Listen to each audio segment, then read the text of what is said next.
Ghost started growling before the lawyer even said the old rancher's name. Outside Ruby's Café in Missoula, Montana, Mason checked his bank app again. 43.70 cents left.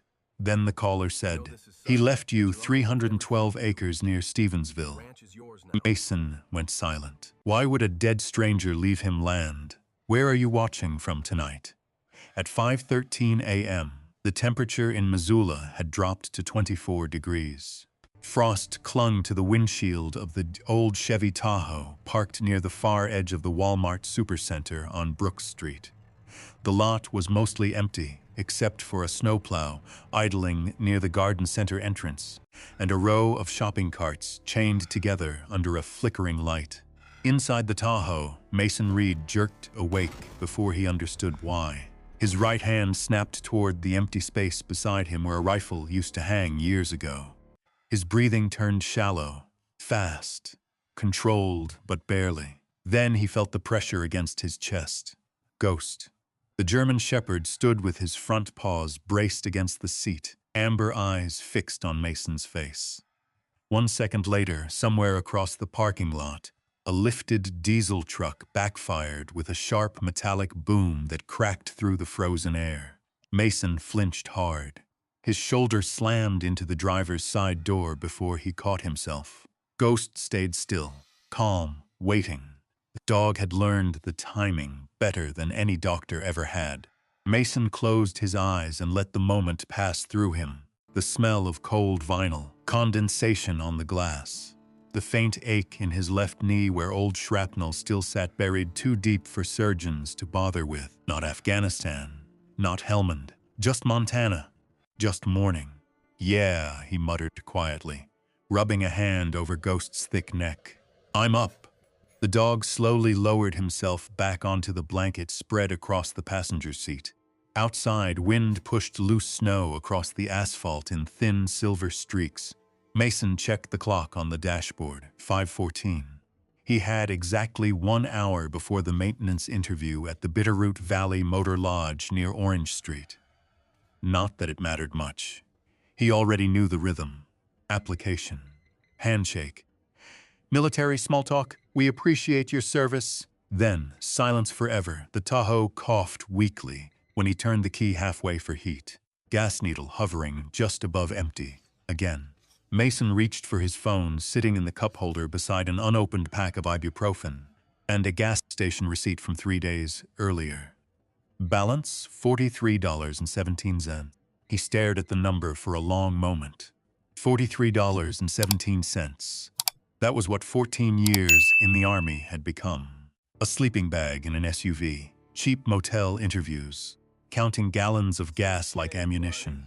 Ghost lifted his head the moment Mason's breathing changed again. "I'm all right," Mason said automatically. The dog kept staring. Mason gave a tired half smile. "Yeah, you don't buy it either." By 5:47, they were driving south along Highway 93 through low morning fog. Snow lined the shoulders of the road in gray, frozen ridges. Most businesses were still dark except for a town pump gas station against the pale blue dawn. Mason pulled in anyway. $11 on pump 4. That was all he allowed himself. The clerk inside looked barely awake. Early 20s maybe. Red hoodie, earbuds hanging around his neck. He glanced once at Ghost through the Tahoe window. "Cool dog," he said. Mason nodded once. "He's all right." The clerk handed back 2 crumpled singles and 17 cents in change. Mason pocketed the quarters automatically. Habit. Every dollar mattered now.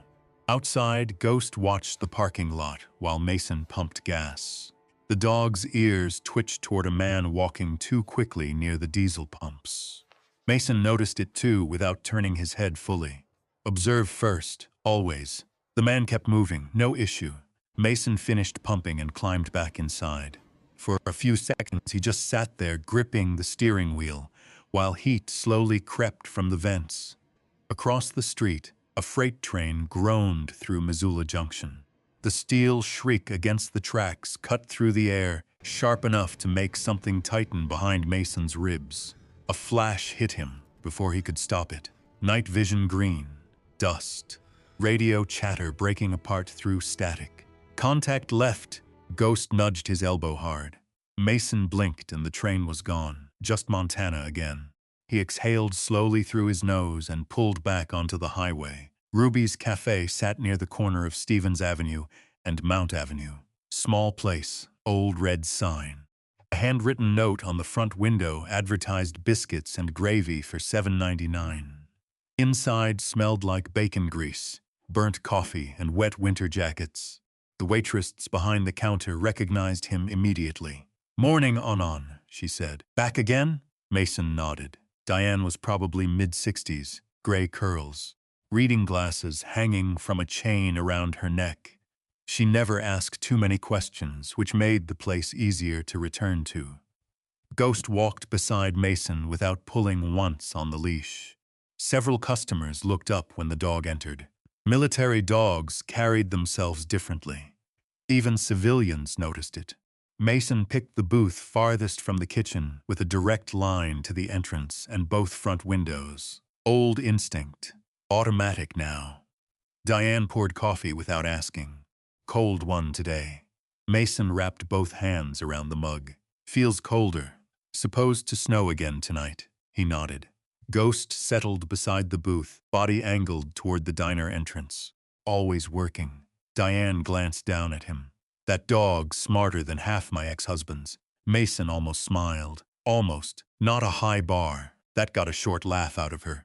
She slid a menu onto the table even though she already knew he'd order the cheapest thing on it.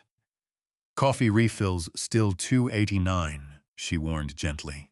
Owner raised prices again.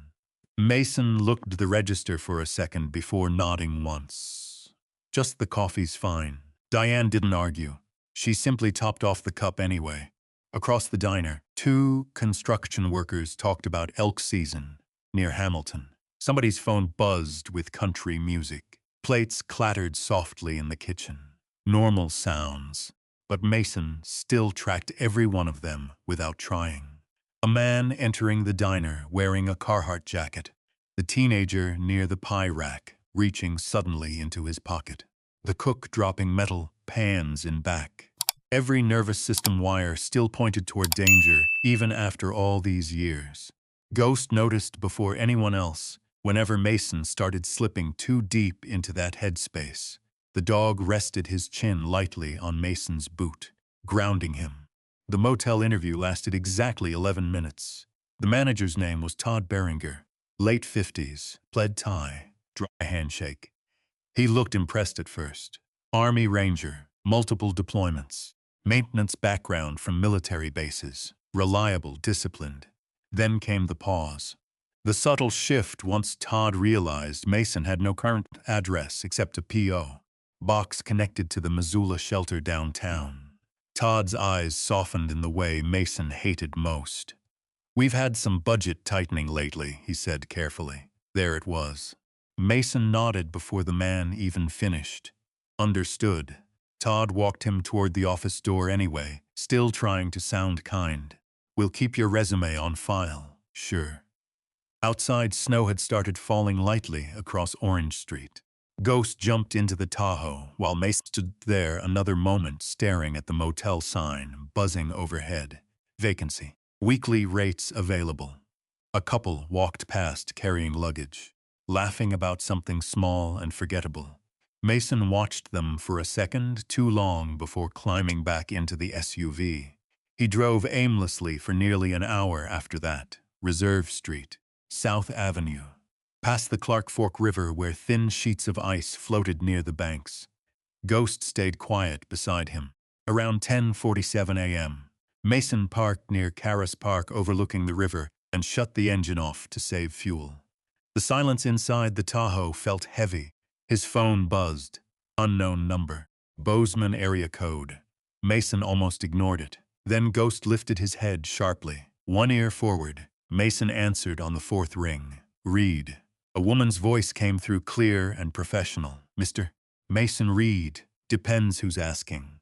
My name is Claire Holloway. I'm an estate attorney with Holloway and Pierce in Bozeman." Mason frowned slightly. "I think you've got the wrong number." "I don't believe I do." Wind rocked the Tahoe gently. Ghost sat upright now, watching Mason's face carefully. Claire continued. I'm calling regarding the estate of a Mr. Walter Grady. The name meant nothing. Mason rubbed tired fingers across his forehead. Never heard of him. He passed away 3 weeks ago, near Stevensville. Still nothing. Claire's voice softened slightly, though she stayed precise. Mr. Grady specifically named you in his will, Mr. Reed. Mason stared through the windshield at the frozen river beyond the parking lot. A flock of birds lifted suddenly from the far bank. What exactly are you saying? A brief pause. Then the sentence that changed everything. A man named Walter Grady left you his ranch. For a second, Mason thought he had heard her wrong. Wind slid across the Clark Fork River outside the Tahoe, carrying loose snow over the parking lot in pale ribbons. A city bus groaned somewhere behind him near Higgins Avenue. Ghost stayed perfectly still beside the center console, eyes locked on Mason's face. Mason looked down at the cracked steering wheel in his hands. You sure you got the right guy? Yes, Mr. Reed, Claire Holloway said calmly. I'm looking directly at the paperwork now. Mason rubbed a thumb slowly against the scar near his left wrist. Old burn mark, Kandahar, diesel fire. I don't know anybody named Walter Grady. There was a brief pause on the line, papers shifting softly. That may be true, Claire replied, but according to Mr. Grady's will, he knew you. Mason leaned back against the seat. Outside, somebody pushed a shopping cart across the sidewalk. Metal rattled sharp against concrete. His shoulders tightened before he could stop them. Ghost pressed one paw lightly against Mason's knee, grounding him again. Claire continued carefully, like someone used to delivering strange news. The property is located outside Stevensville, roughly 17 miles west of Burnt Fork Road. The estate includes a cattle ranch, water rights, and approximately 312 acres. Mason stared through the windshield at nothing. 300 acres. The words didn't even sound real. He had spent the last month counting quarters for gas and sleeping under a military blanket that still smelled faintly like dust and dog fur. Now some stranger was supposedly handing him a ranch in western Montana. No, something about it felt wrong. What exactly do you need from me? He asked. I'd prefer to discuss the details in person. Are you able to come to Bozeman tomorrow? That's a 3-hour drive. Yes. Mason checked the gas gauge automatically. Quarter tank, maybe less. Claire lowered her voice slightly. Mr. Reed, Mr. Grady was very specific. He wanted you contacted personally before any part of the estate was processed. Mason glanced toward Ghost again. The dog hadn't moved. When? I'm sorry. When did he die? 3 weeks ago. November 18th. St. Patrick Hospital listed heart failure as the cause. Mason looked toward the river again. Still nothing familiar. No face. No memory. No Walter Grady. Claire spoke again. Can you come? Mason hesitated long enough for her to understand what silence meant. There's a Sinclair station on East Main in Bozeman, she said quietly. Keep the receipt for gas. The estate will reimburse you. That stopped him, not because of the money, because she sounded like she already knew exactly what shape his life was in. Mason swallowed once. What time? 10:30 tomorrow morning. Holloway and Pierce, 3rd floor, North Tracy Avenue. He wrote the address on the back of the motel rejection slip using a pen that barely worked. Then the call ended. For a while, neither Mason nor Ghost moved. The heater inside the Tahoe clicked softly. Snow drifted against the edges of the windshield. Finally, Mason muttered, "What do you think?" Ghost blinked once. That's about as useful as usual. The dog rested his chin back on the seat. Mason started the engine. That night, the temperature dropped to 19 degrees. He parked near the outer edge of the Walmart lot again, farther from the main lights this time. Old habit. Less traffic, better visibility. He backed the Tahoe into the space so he could pull out fast if needed. Always think exit routes first. Ghost circled twice on the blanket before settling down. Mason stayed awake longer. At 1:08 a.m., a helicopter crossed somewhere high above Missoula. The sound rolled low through the clouds. Rotor wash. His eyes snapped open instantly, even though he hadn't realized he'd drifted off. Darkness changed shape around him. Heat. Dust. Somebody screaming over comms. Mason's hand clenched around the handle of the folding knife tucked beside the seat. Ghost was already there. The dog pushed hard against Mason's chest until the moment passed. Slowly, the parking lot returned. A shopping cart, a flickering lamp, snow falling under yellow light. Nothing else. Mason sat there breathing through his nose while Ghost leaned against him with solid, steady weight. "Good boy, Mason," whispered hoarsely. The dog's tail thumped once against the seat. By 6:42 the next morning, they were heading east on I-90. The sky over Montana looked enormous. Gray clouds stretched low across the mountains, while sunlight broke through in thin, pale bands near the horizon. Logging trucks thundered past every few miles, spraying slush across the highway. Ghost watched the road from the passenger seat like another soldier riding shotgun. Mason kept one hand low on the wheel. The farther they drove, the quieter the world became inside the Tahoe. No diner noise, no parking lot engines, just road hum and wind slipping around the old seals in the doors. Near Drummond, he stopped at a town pump for coffee and gas. $18.73 disappeared from his account. He noticed the exact number because that left him with less than $25 total. Inside the station, a rack near the register sold elk jerky, wool gloves, and orange hunting tags for Region 2. A television over the counter played weather warnings about incoming snow near Butte Pass. Mason stood in line behind two ranch hands talking about frozen irrigation pipes. Ordinary conversation. Normal lives. It sounded distant somehow. A little after 10, Bozeman appeared beneath the mountains in broad winter light. Traffic thickened near North 7th Avenue. Pickup trucks. College kids crossing streets near Maine. Steam rising from rooftop vents. Mason parked outside a brick building on North Tracy at exactly 10:26 a.m. Holloway and Pierce occupied the third floor above an insurance office and a coffee shop called Copperline Roasters. Ghost stepped out beside him immediately. The dog scanned the sidewalk before Mason even closed the Tahoe door. People noticed them as they entered the lobby. They always did. Ghost wore no service vest anymore, but military dogs carried a kind of silent authority civilians recognized without understanding why. The receptionist upstairs looked up from her desk and paused. "Can I help you?" Mason Reed, 10:30 appointment. Her eyes flicked toward Ghost. "That's quite a dog. He's friendly enough. Mostly true." She made a quick phone call before standing. "Miss Holloway's expecting you." The law office smelled faintly like leather folders and coffee grounds. Claire Holloway stood waiting near the end of a hallway, lined with framed ranch photographs. She looked mid-40s maybe, dark hair pulled back neatly, navy sweater, no wasted movement. The kind of person who listened carefully before speaking. "Mr. Reed," she said, extending a hand. Mason shook it once. Her grip was firm. Ghost sat automatically beside Mason's leg. Claire noticed that too.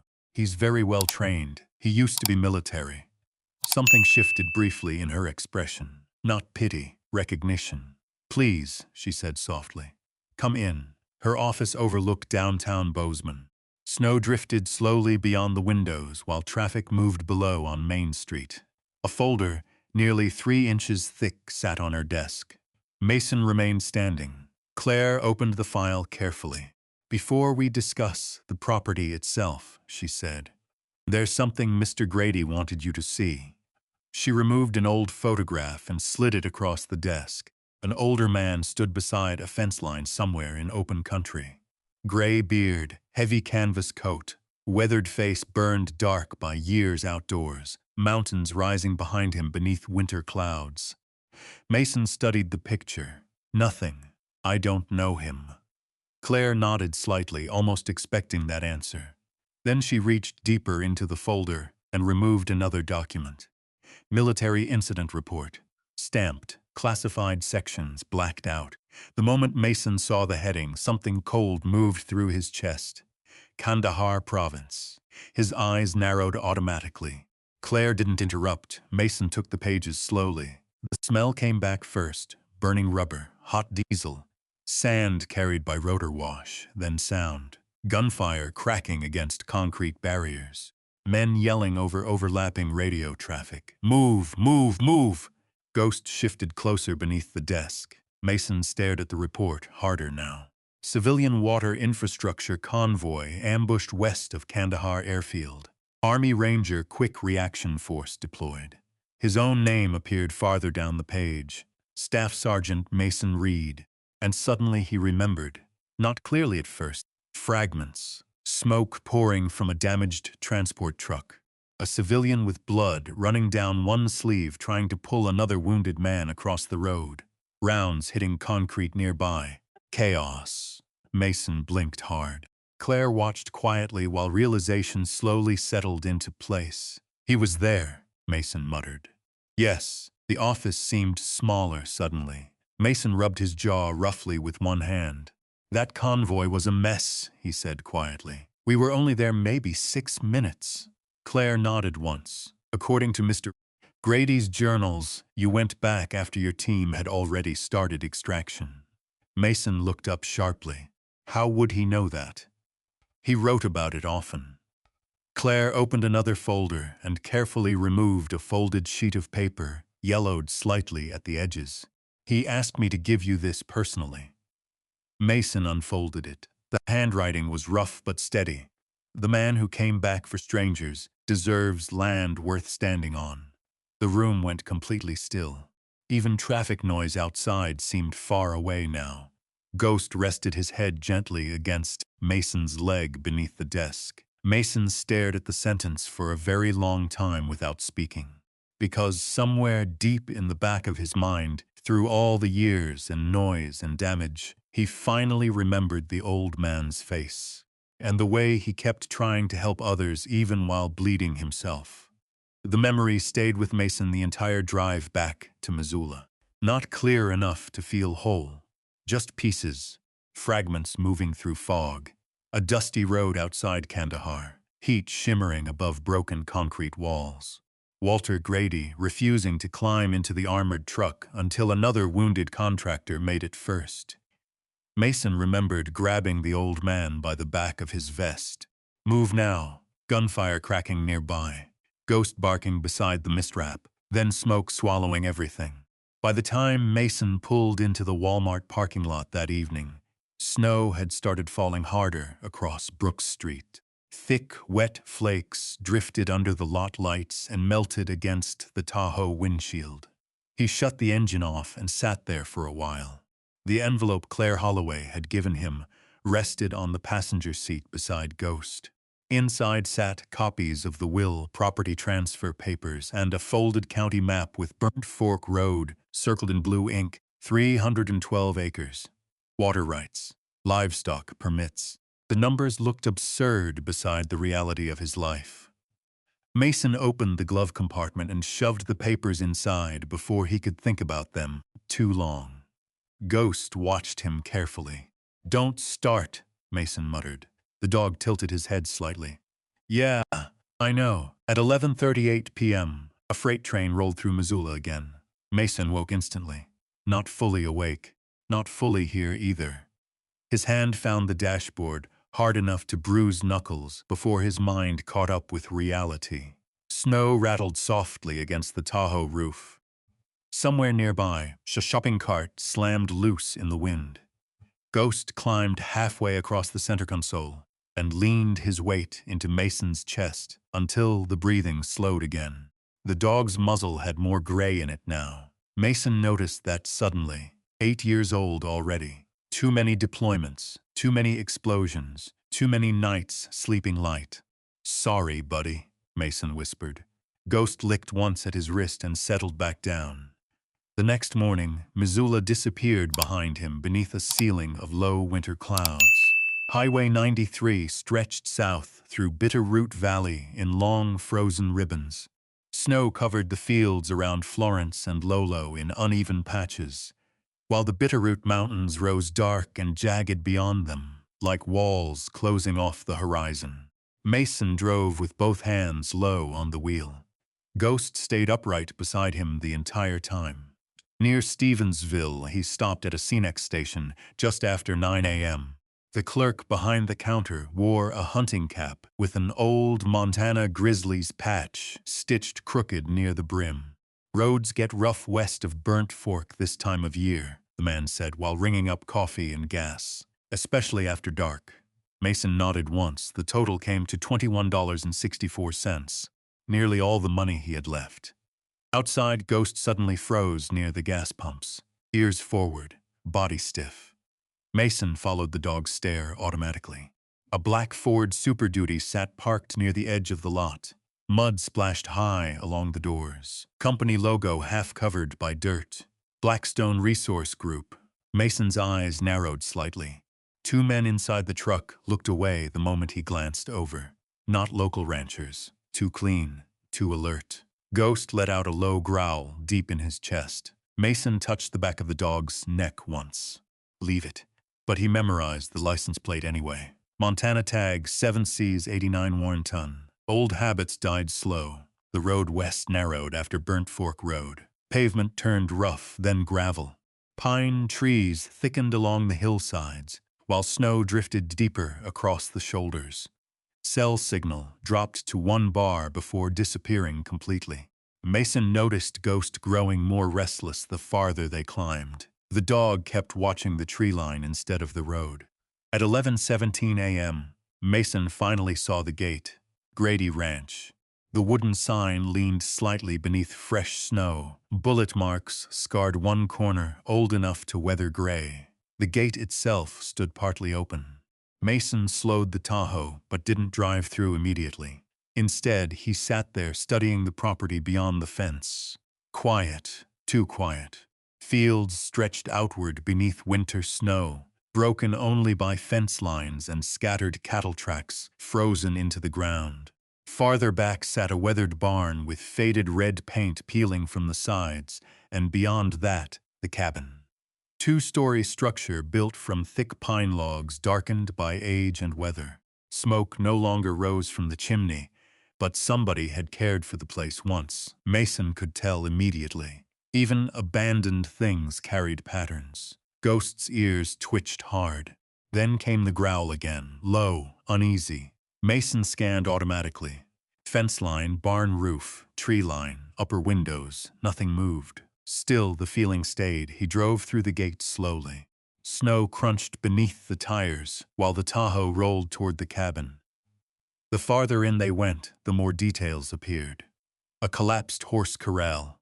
An old tractor half-covered beneath a green tarp. Windmill blades creaking slowly in the distance. One porch chair rocking gently though no wind touched it. Mason parked 20 yards from the cabin, instead of pulling directly beside it. Tactical spacing. Another habit. Ghost jumped out first and immediately circled wide around the property, nose low to the ground. Mason watched him while grabbing his duffel bag from the back seat. The air smelled like pine sap, wet wood and cold metal, different from the city, different from parking lots and exhaust fumes. This place smelled alive. The front porch groaned under his boots as he climbed the steps. Near the door sat an old pair of mud-caked work gloves beside an empty coffee tin filled with screws. A faded thermometer nailed beside the window read 28 degrees. Mason unlocked the front door using the brass key Claire had handed him. The cabin opened with a long wooden creak. Cold air drifted out first, then silence. Real silence. Not city silence with engines buried underneath it. Mountain silence. Ghost slipped past him immediately, moving room to room with controlled precision. Mason recognized the pattern instantly. Clear corners, check blind spots, reassess. The dog still worked like he remembered Afghanistan. Inside, the cabin felt frozen in time. A cast iron stove near the living room wall. Worn leather couch with a folded wool blanket draped across one arm. bookshelves packed with old field guides about water systems, cattle grazing, and Montana wildlife. A pair of reading glasses sat beside an open notebook on the kitchen table, as if Walter Grady had only stepped outside for a minute. Mason stopped there. The notebook remained open to a page filled with tight handwritten notes. Water pressure low near southern fence line. Check irrigation valve before freeze. Nothing dramatic. Just life continuing right up until it stopped. Ghost reappeared from the hallway and sat near the front door again. Watching, Mason walked farther inside slowly. The kitchen smelled faintly like old coffee grounds and cedar smoke. Dishes remained stacked neatly beside the sink. A faded calendar still hung near the refrigerator. November. 3 dates circled in red marker. One of them marked County Water Board meeting, Hamilton. Mason noticed other things too. A rifle cabinet locked. Boot prints dried faintly near the back mudroom. Not fresh, but not ancient either. He crouched near them automatically. Size 11 maybe. Heavy tread. Different from Walter's work boots standing beside the door. Ghost appeared beside him instantly. The dog sniffed once near the tracks, before lifting his head toward the back window, still alert. Mason stood slowly. You seeing something I'm not? Ghost didn't move. Outside, wind pushed snow across the pasture in pale waves. Nothing there still. Mason checked every room before unpacking anything. Upstairs held 2 bedrooms and a small office overlooking the ranch through frost-covered windows. The office desk remained covered in maps and handwritten ledgers. One wall displayed framed photographs. Walter Younger beside cattle. Walter standing near the Bitterroot River. Walter with a group of workers somewhere overseas wearing dusty helmets and safety vests. Mason paused at that one. The old man looked thinner there, tired, but alive. A sudden crack echoed outside. Mason dropped instinctively before his brain registered what it actually was. Tree branch snappus under snow weight. His heart kept pounding anyway. Ghost rushed to him immediately. The dog pressed against Mason's shoulder while Mason crouched beside the office desk, breathing through clenched teeth. Not Afghanistan, not contact, just winter. After a minute, Mason forced himself upright again. His knee ached from hitting the hardwood floor too hard. He looked out the upstairs window toward the ridge above the property. That was when he saw it. Headlights, far away. A vehicle parked along the ridge road overlooking the ranch, too distant to identify.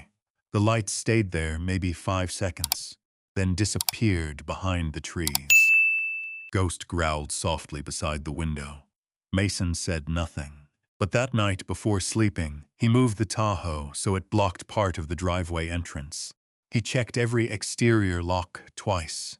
Then he placed an old hunting knife beneath the couch cushion beside where he planned to sleep.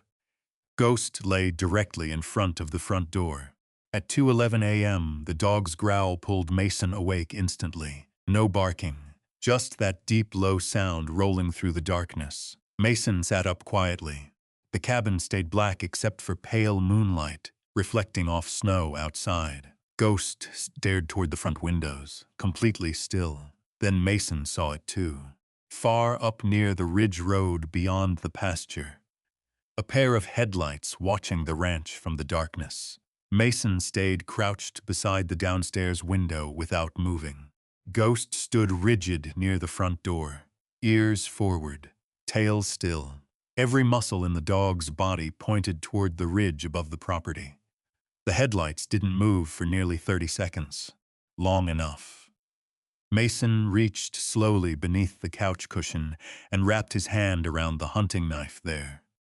Not because a knife would help much against whoever sat out there in a truck. It wouldn't. But old instincts filled empty hands fast. Then the lights disappeared, gone behind the trees. Ghost kept staring another full minute before the tension finally eased from his shoulders.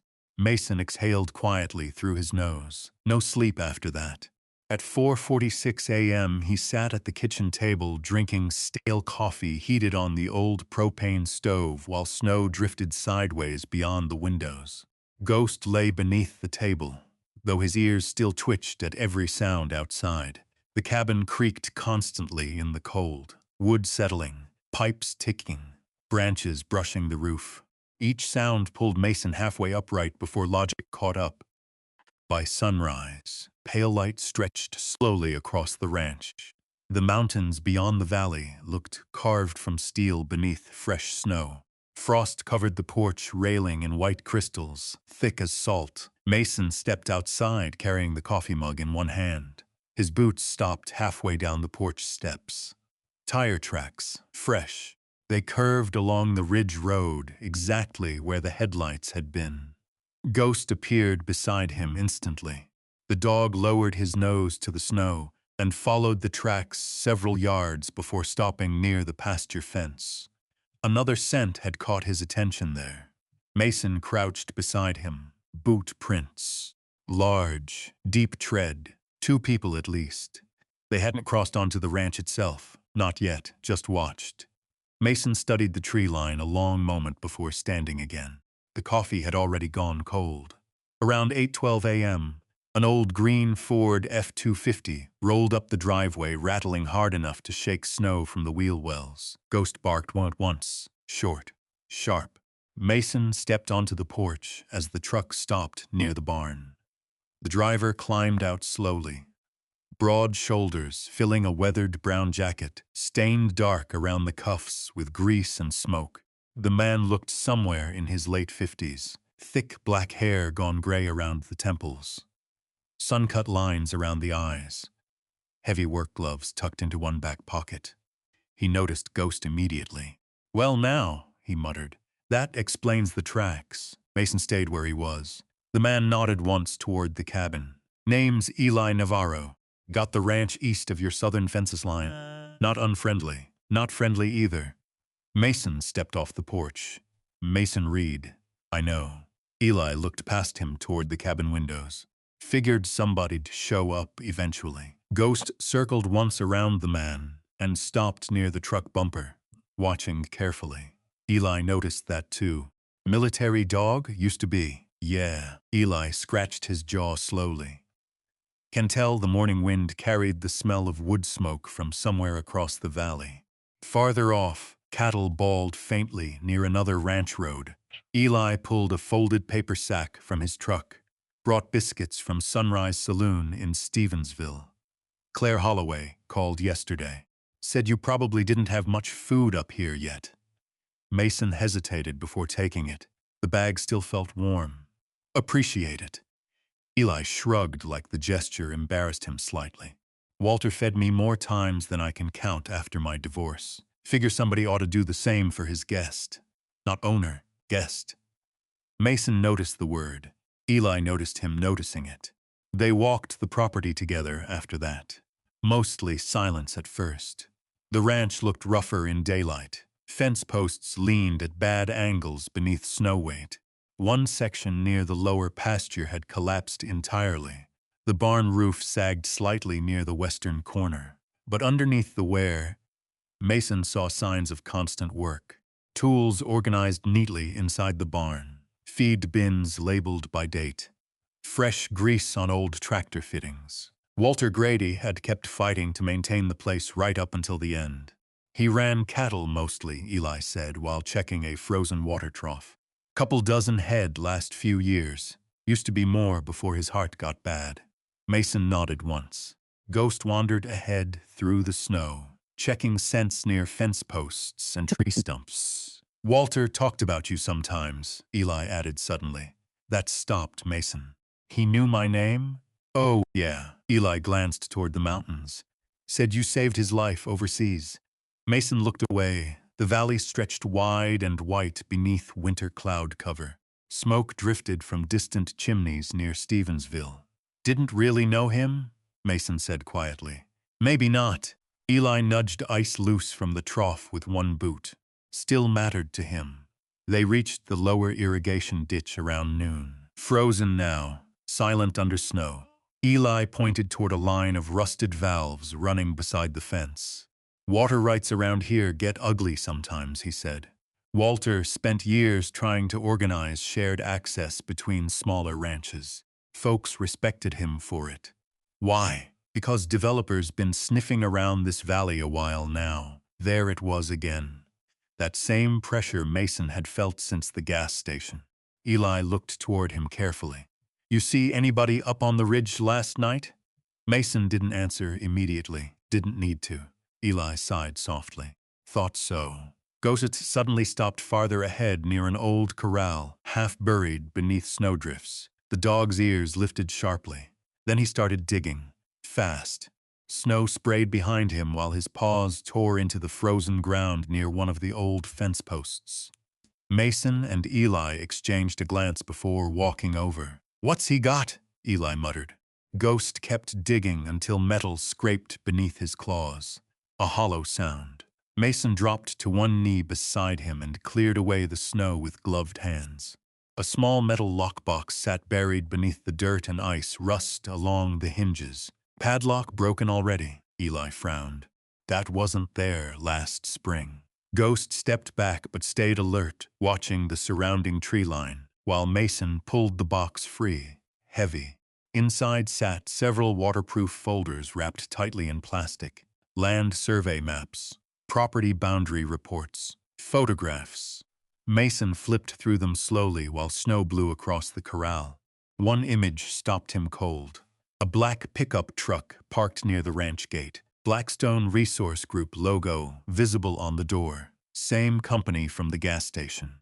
Another photo showed men in hard hats standing beside drilling equipment along the ridge north of the property. Eli's expression darkened immediately. "Damn it. You know them? Everybody around here knows them." He removed his gloves and rubbed one rough hand across his beard. "Everett Shaw's outfit. Mining interests. Lithium mostly." Eli looked back toward the mountains. "They've been trying to buy land through this whole valley." Mason opened another folder. Legal documents. Highlighted sections. Water access disputes. County hearing notices from Hamilton. One page held a typed threat letter with no signature. "Sell before spring. Final offer." The words sat ugly against the white paper. Ghost gave another low growl. This time toward the woods behind them. Mason looked up instantly. Nothing moved, but the dog stayed fixed on that direction, watching. The wind shifted hard through the trees then, carrying the distant sound of machinery somewhere beyond the ridge. Low, grinding metal. For one terrible second, Mason wasn't standing in Montana anymore. Mortar tube thump, pressure wave. Dust exploding upward across a desert road. His body reacted before thought.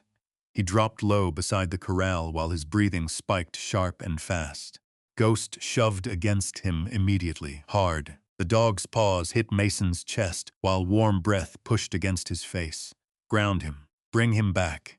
Eli stood frozen a few feet away, understanding arriving slowly in his eyes. The grinding sound faded. Only wind remained. Mason pressed both hands against the frozen dirt until the shaking eased from them. Ghost stayed close the entire time. Finally, Mason sat back against the old fence post and stared down at the snow packed into the dog's fur. "You all right?" Eli asked carefully. Mason nodded once, even though it wasn't fully true. Eli pretended to accept the answer anyway. "Good man." By late afternoon, clouds thickened again over the valley. Snow coming. Eli helped Mason haul the lockbox and folders back to the cabin before heading toward his truck. At the driver's side door, he paused. "Walter turned down a big offer from Blackstone 3 weeks before he died," he said, without looking directly at Mason. "Whole valley knew about it." Mason leaned against the porch railing quietly. Eli opened the truck door. Then suddenly his heart gave out. The engine started rough beneath the hood. Eli looked once toward the ridge road before pulling away. People around here been nervous ever since. Snow started falling again just before dark. Inside their cabin, Mason spread the documents across the kitchen table while Ghost slept near the stove.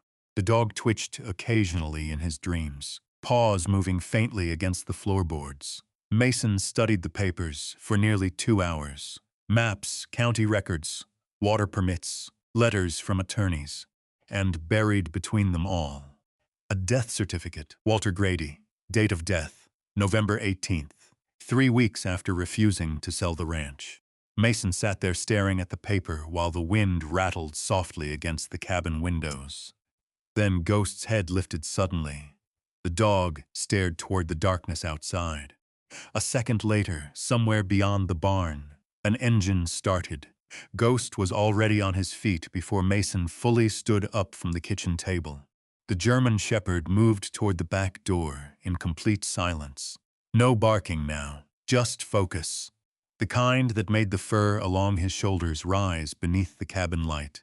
Mason killed the lantern immediately. Darkness swallowed the room, except for pale moonlight, reflecting off snow through the windows. The engine outside idled low for several seconds, then stopped.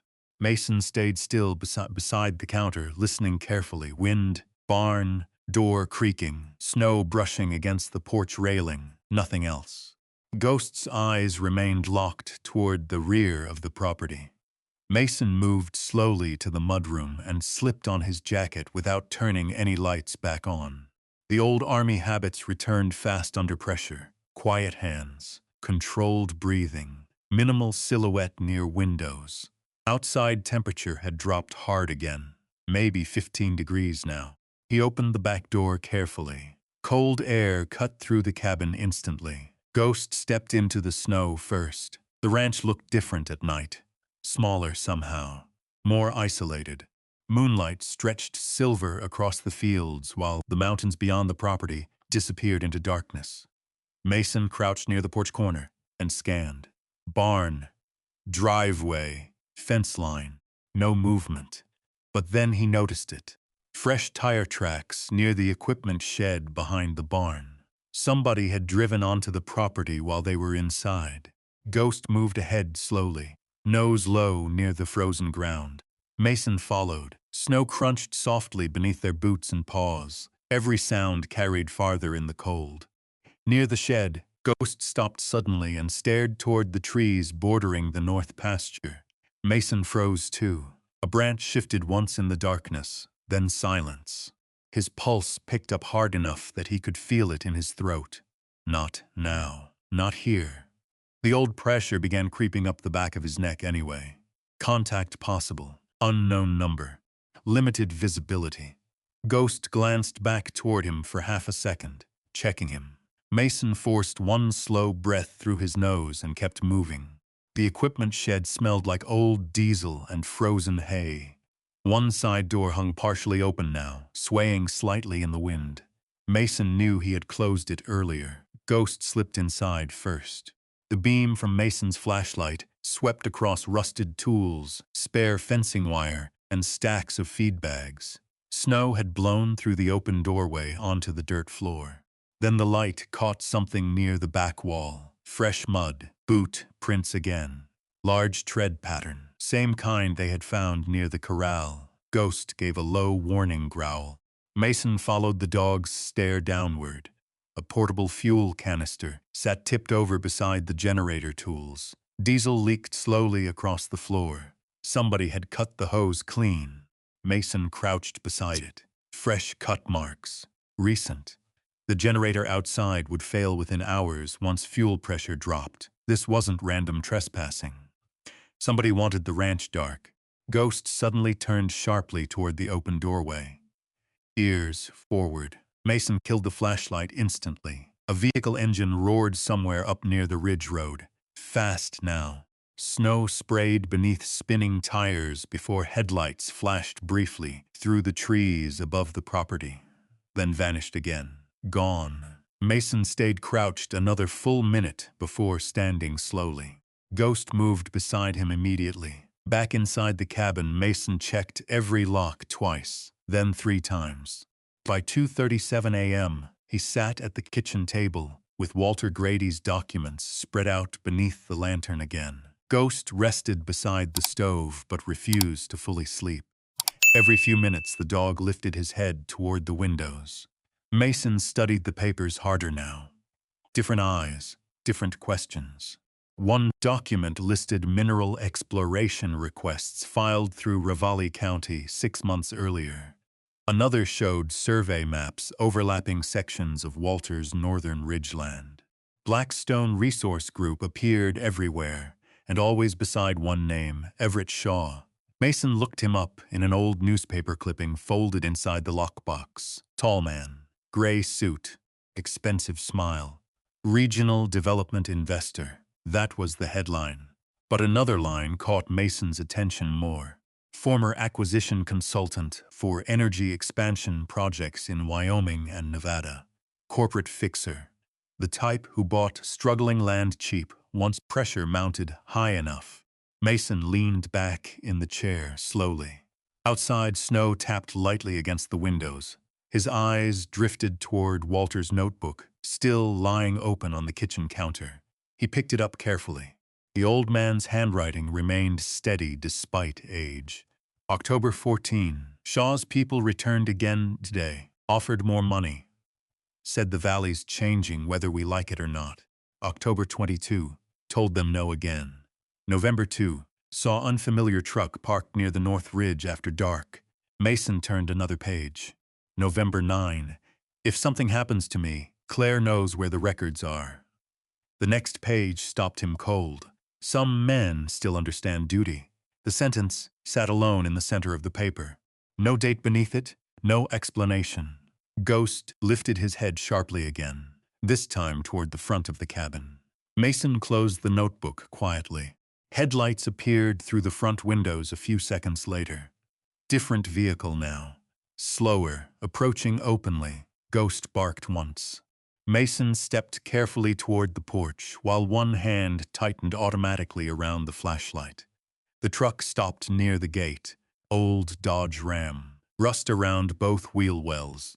A woman climbed out wearing a thick wool hood and insulated boots dusted white with snow. Late 40s maybe. Dark braid hanging over one shoulder. She carried herself like somebody used to hard winters and bad news. She raised both hands slightly when she saw Mason near the porch. "Easy," she called. "I'm not with Blackstone." That got Mason's attention immediately. Ghost stayed beside him but stopped barking. The woman walked closer through the snow. "My name's Ruth Bennett," she said. "Walter used to help my family with irrigation permits." Mason said nothing yet. Ruth glanced toward the dark ridge road before lowering her voice. "They came here already, didn't they?" The porch light above them buzzed softly in the cold. Mason studied her carefully. No visible weapon, no nervous shifting, just tired eyes. "What makes you think that?" "Because they've been doing it to everybody who won't sell." Wind moved across the pasture hard enough to shake loose snow from the barn roof. Ruth stepped closer onto the porch. "You should know something," she said quietly. Walter knew they'd come after whoever inherited this ranch. The words hung there between them. Ghost watched her face closely but didn't react. Good sign. Mason folded his arms against the cold. "Why?" Ruth looked back toward the valley road. "Because Walter wouldn't give them what they wanted." "And what exactly is that?" "The water underneath this land." She reached into her coat pocket and handed Mason a folded business card. "Bennett Family Well Drilling, Hamilton, MT. There's lithium in these mountains," she continued softly. "Everybody knows that now, but the real value's the aquifer beneath the valley. Water rights out here are worth more every year." Mason glanced down at the card. Ruth's voice dropped even lower. "Walter found something during their survey work last summer. Something bad enough he started hiding records." Ghost moved closer to the edge of the porch, suddenly, staring out into the darkness beyond the barn again. Ruth noticed too. Her expression tightened. "You need to be careful after dark," she said, "especially up near the ridge." Mason looked toward her sharply. "You've seen them?" "I've seen enough." Then she turned and headed back toward her truck before Mason could ask more. The Dodge disappeared down the driveway slowly, taillights fading into snow. Ghost kept staring long after the vehicle vanished. Mason stayed on the porch another minute. Cold seeped through his boots while wind rolled across the valley below. Somewhere beyond the ridge, machinery groaned faintly, again low, metallic. The sound hit Mason wrong immediately. Too close to mortars, too close to Helmand nights when the ground shook before dawn. His breathing shortened before he even realized it. Ghost pressed hard against his leg. "Stay here. Stay now." Mason shut his eyes briefly until the sound faded. When he opened them again, he noticed something sitting near the bottom porch step. A fresh envelope. White. No snow on top yet. Somebody had left it there recently.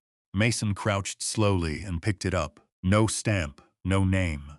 Inside sat one folded sheet of paper. "Sell the ranch before winter ends." That was all it said. No signature, no threat directly written. None needed. Ghost let out another low growl into the darkness beyond the pasture. And somewhere, far above the ranch, hidden beyond the ridge road, a drilling machine started up again. The sound rolled across the valley in slow metallic pulses. Mason stood motionless on the porch, with the warning letter still in his hand. Snow drifted around his boots while the old cabin creaked softly behind him. "Sell the ranch before winter ends." Simple sentence. No signature, no bluff either. Ghost stepped off the porch first, moving 3 yards into the snow before stopping. His body angled toward the north ridge, where the drilling sound echoed faintly through the trees. Mason folded the paper carefully and slid it into his jacket pocket. Then he noticed something else. The porch light had gone dim, not burned out. Weak. He looked toward the generator shed automatically. Fuel line. The cut hose. Somebody had already started tightening pressure around the ranch. Inside, the cabin temperature dropped fast once the heater lost power near 3:18 a.m. Mason woke to silence. No electrical hum, no circulation pump, just cold creeping through the walls. Ghost was already standing beside the couch. Alert again. Mason grabbed a flashlight and crossed the dark cabin in socks before opening the mudroom door. Snow had drifted halfway across the porch during the night. Wind tore hard across the pasture now. The generator sat dead beside the shed. He knelt beside it with the flashlight between his teeth.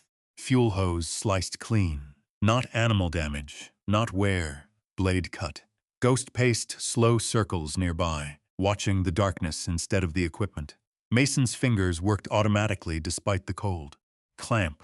Spare hose section. Tighten fitting. Check pressure valve. His hands remembered field repairs better than they remembered peace. By 4:02 a.m., the generator coughed back to life. Warm air slowly returned to the cabin.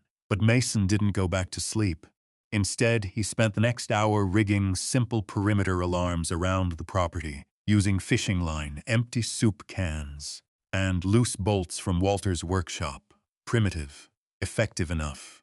One line stretched near the equipment shed, another near the collapsed corral fence. A third crossed the lower path leading toward the creek bed behind the barn.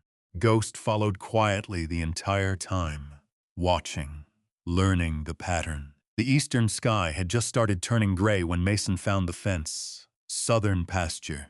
3 strands of barbed wire cut clean through. Fresh boot tracks stamped deep into the snow nearby. Ghost sniffed once and immediately pulled hard toward the tree line. Mason followed. The tracks led roughly 70 yards through frozen brush before disappearing onto the ridge trail where a vehicle had waited recently. Wide tires, heavy truck, probably the same one from before. Mason crouched low beside the trail while cold wind moved through the pines overhead. Then Ghost stopped suddenly, one sharp bark. Mason turned. Blood. Just a few drops scattered near the fence line. Dark against the snow. Ghost limped slightly now. Mason's stomach tightened immediately. The dog had hidden it well. Too well. "Come here." Ghost obeyed reluctantly. A shallow cut ran along his front left leg, just above the paw, probably barbed wire during the night patrol around the pasture. Nothing deep, still enough to leave blood. Mason cleaned the wound at the kitchen sink using bottled water and an old field dressing from his med kit. Ghost never pulled away once, though his muscles stayed tight beneath the thick fur. "Good boy," Mason muttered quietly while wrapping the bandage. The dog rested his chin briefly against Mason's shoulder afterward. Outside, morning finally settled over the valley. Clouds hung low over the Bitterroots while thin smoke drifted from neighboring ranches farther south. Somewhere down near East Side Highway, a semi-truck groaned through gears, climbing icy roads. Life going on, even here. At 9:26 a.m., Mason drove into Stevensville for supplies. The town looked exactly like the kind of Montana place tourists imagined in postcards. Old brick storefronts, pickup trucks lined along Main Street, snow piled near sidewalks beneath Christmas decorations already hanging from street lamps. But underneath that small-town quiet, people watched him. Not openly, just enough. The new man from Walter Grady's ranch. Ghost stayed inside the Tahoe while Mason stepped into Valley Hardware near Stevensville Main Street. Bell over the door jingled once. The store smelled like motor oil, cedar wood, and rubber boots drying near a heater vent. Mason bought fence staples, diesel hose, road flares, and 2 boxes of .308 hunting rounds Walter had apparently left paperwork for at the ranch. Total $87.43. He stared at the receipt a second too long before sliding his debit card back into his wallet. Almost empty now. The older cashier looked at the address on the store account form. "Grady Ranch?" Mason nodded. The man lowered his voice slightly. "Walter was a good one." Mason said nothing. The cashier leaned closer across the counter. "You watch yourself up there." Then he straightened again like the conversation never happened. Outside, Ghost stood inside the Tahoe, staring toward a black SUV parked across the street near the pharmacy. Engine running, windows tinted. Mason noticed it immediately. The SUV pulled away the second he looked directly at it. Too smooth, too fast. Ghost growled low in his throat while Mason loaded supplies into the back. On the drive back toward the ranch, snow started falling again. Thick this time. Near Burnt Fork Road, Mason spotted fresh drilling equipment parked behind temporary fencing along the ridge north of Walter's land. Blackstone Resource Group. Workers in reflective jackets moved around portable floodlights, while diesel generators rattled loudly through the valley air. Ghost's ears flattened instantly. Mason felt it too. That vibration. Deep mechanical pounding beneath the ground. Too close to incoming mortar fire. His grip tightened on the steering wheel before he realized it. Then came the flash. Helmand à Provence. Night operation. Dust shaking loose from concrete walls after the first impact. "Incoming!" Mason jerked hard enough that the Tahoe drifted toward the shoulder. Ghost barked sharply. One sound. Enough. Mason corrected the wheel immediately and pulled over beside the road, breathing hard through clenched teeth. Snow tapped against the windshield. Ghost climbed partly across the console and pressed against him until the moment passed. A state snowplow roared by 30 seconds later, spraying slush across the hood. Reality returning piece by piece. Mason rubbed both hands slowly over his face. "You saved my ass again," he whispered. Ghost rested one paw against his leg. Back at the ranch, Mason found another problem waiting. The barn door stood open. He knew he had latched it before leaving. Snow had blown halfway inside now, covering the concrete floor beneath the hayloft. Ghost moved in first, slow, silent. Mason followed carefully, with one hand near the hunting knife clipped inside his coat. The barn smelled like cold iron and wet straw. Nothing moved at first. Then Ghost stopped beside Walter's old tractor and barked once toward the rear wall. Mason swept the flashlight beam across the boards. Fresh scratches near the tool rack. Somebody had searched through storage bins recently. A metal drawer hung open. Inside, most tools remained untouched, except one thing. Walter's ranch ledger was gone. Mason stared at the empty drawer, while wind rattled loose tin overhead. Not random. Whoever kept coming onto the property knew exactly what they wanted. Ghost suddenly turned toward the loft stairs and growled hard. Mason's flashlight snapped upward. Movement. Quick. A shadow disappearing behind stacked hay bales above. Mason moved instantly. Old Ranger reflex. Low posture, quiet steps, minimal silhouette. He climbed the stairs fast but controlled, while Ghost raced ahead. The loft stood empty when they reached the top, except for one broken window at the far end. Cold air poured through it. Snow blew across fresh boot prints leading outside onto the roofline. Ghost barked violently now, rushing toward the opening. Mason grabbed the dog's collar just before he jumped. Down below, an ATV engine roared somewhere beyond the tree line, then faded into the storm, gone again. Mason stood there, breathing hard, while snow whipped through the broken window across his face. Ghost strained against his grip, furious. Finally, Mason released him. The dog paced tight circles around the loft before stopping near one remaining object beside the hay bales. A folded photograph. Mason picked it up carefully. The image showed Walter Grady standing beside 3 county officials near the Bitterroot River water station. Everyone smiling for the camera, except the man on the far right, Everett Shaw. Someone had drawn a thick black X across his face with marker and written 2 words beneath it. He knows.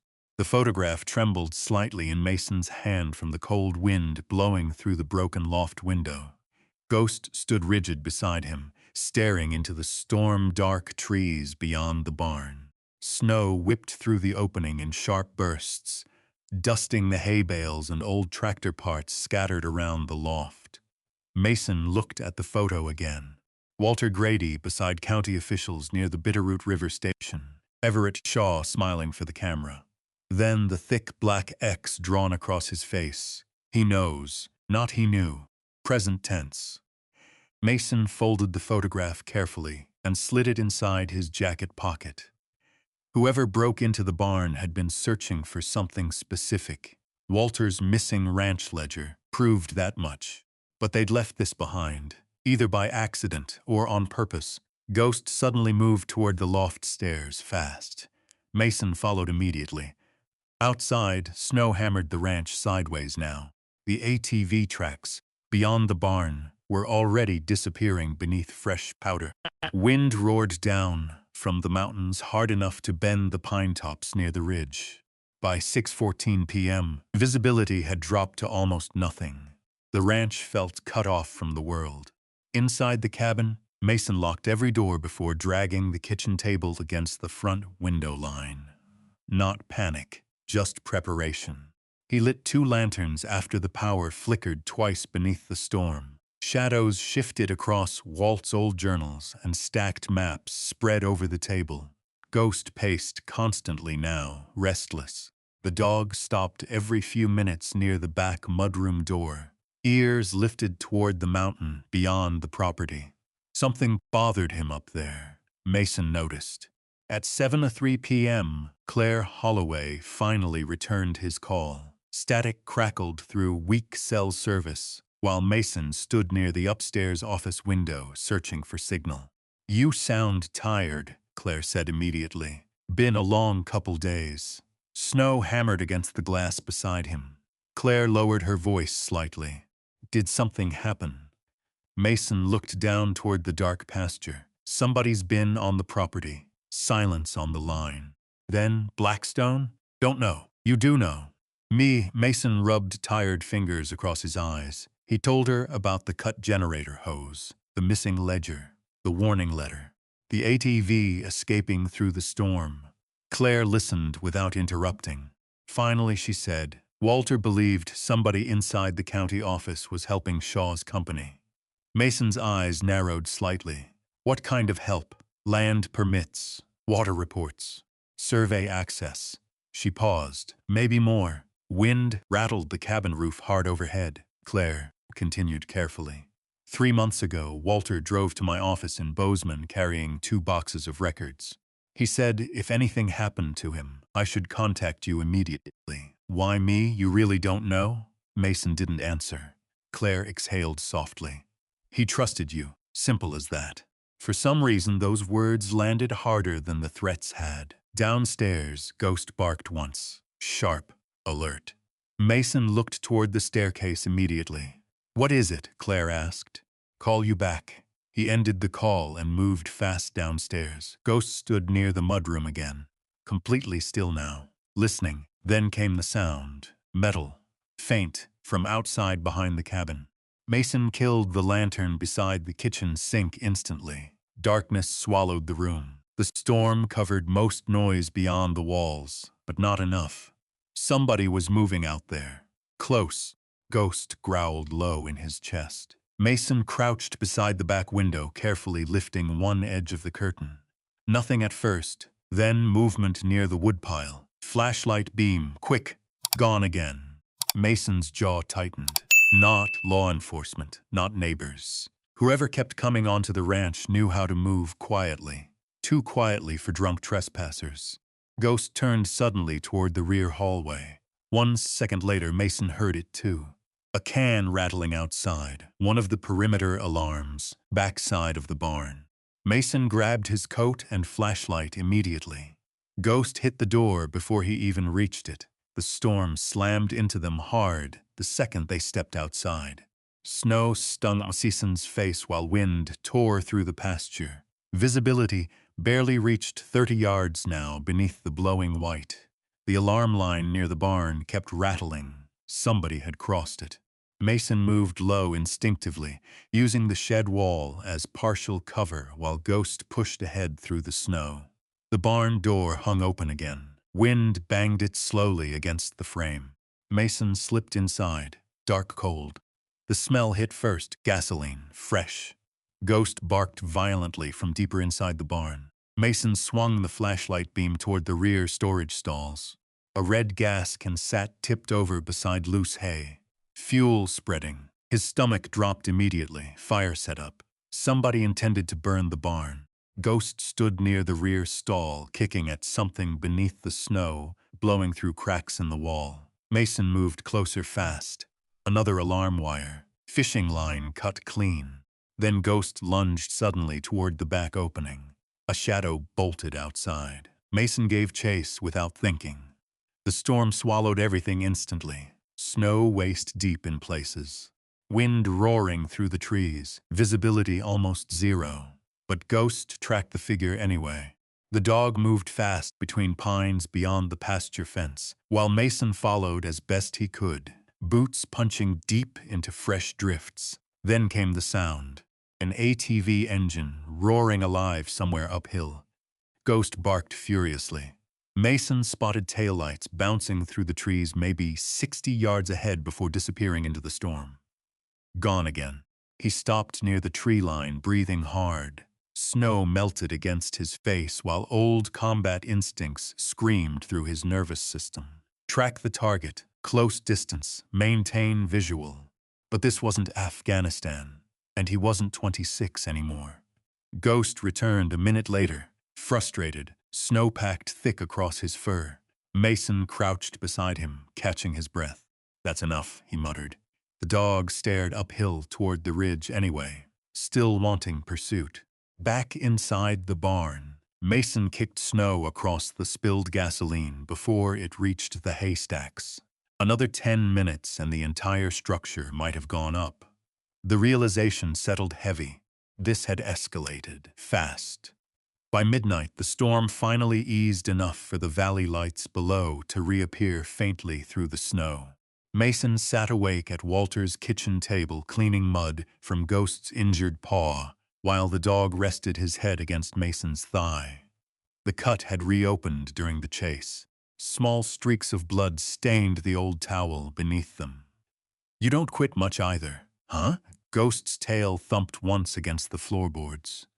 Mason reached for Walter's journals again afterward. This time he started reading deeper, not farming notes. The later entries. The handwriting changed, near the end less steady, more rushed. October 31. Saw drilling runoff near Burnt Fork Creek. Water smelled wrong. November 4. Ruth Bennett tested samples. Told me not to trust county reports. November 7. Someone followed me home from Hamilton. Mason turned another page slowly. November 11. If they reach the northern aquifer, this valley's finished. The next entry had been written heavier than the others, almost carved into the paper. November 15. Moved remaining records to the cabin. Mason stopped reading. Cabin. Not this ranch house, on another cabin. Ghost lifted his head immediately, as if sensing the shift in Mason's breathing.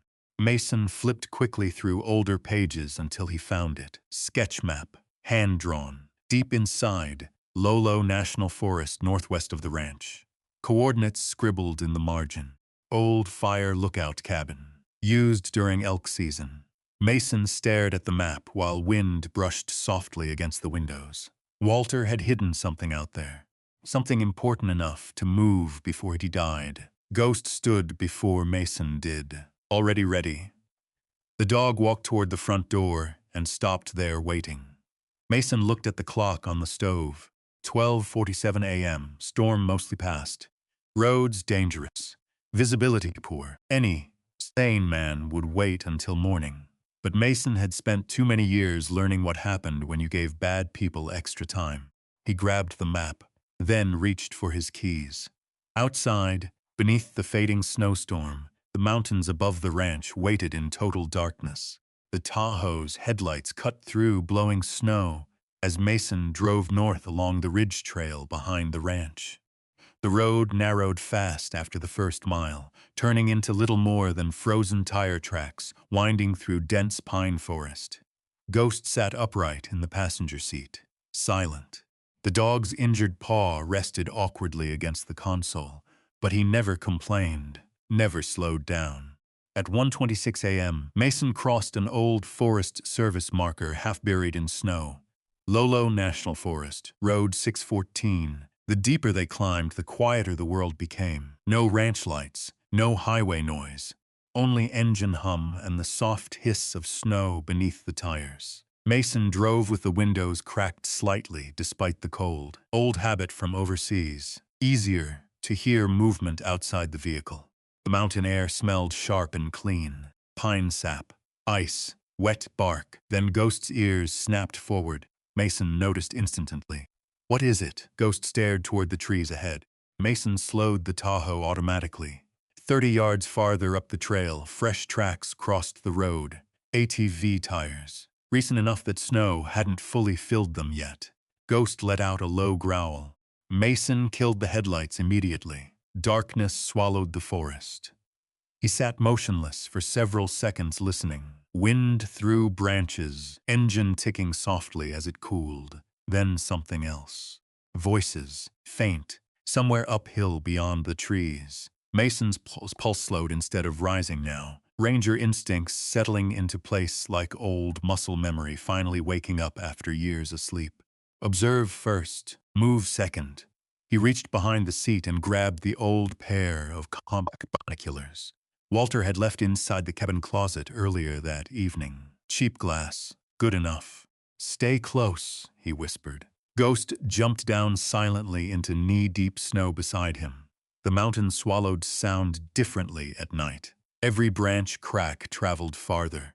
Every breath seemed louder than it should. Mason moved uphill slowly, using the tree trunks for cover, while Ghost ranged slightly ahead, weaving silently between the shadows. No flashlight, no unnecessary noise. About 200 yards in, Mason spotted the cabin. Old Forest Service structure built against a rocky slope beneath towering lodgepole pines. Small, weathered, half hidden beneath snowdrifts. One dim lantern glowed inside, and parked outside. The black SUV from Stevensville. Mason dropped low instantly. Ghost mirrored him without command. Two men stood near the cabin porch, smoking cigarettes against the cold. Their voices carried faintly through the trees. Shaw wants everything cleared before spring. What about the vet? Don't matter. He'll fold eventually. Mason's jaw tightened. Vet, that's what they called him. One of the men kicked snow off his boots and glanced toward the dark woods. Mason froze completely. Ghost remained motionless beside him. The cigarette ember glowed orange beneath the man's face. Late 30s, maybe. Thick beard, Black insulated jacket with a black stone patch near the shoulder. Corporate security, not locals. The second man opened the SUV and pulled out something long wrapped beneath a tarp. Survey equipment, maybe. Or rifles. Hard to tell. Mason scanned automatically. 2 visible targets.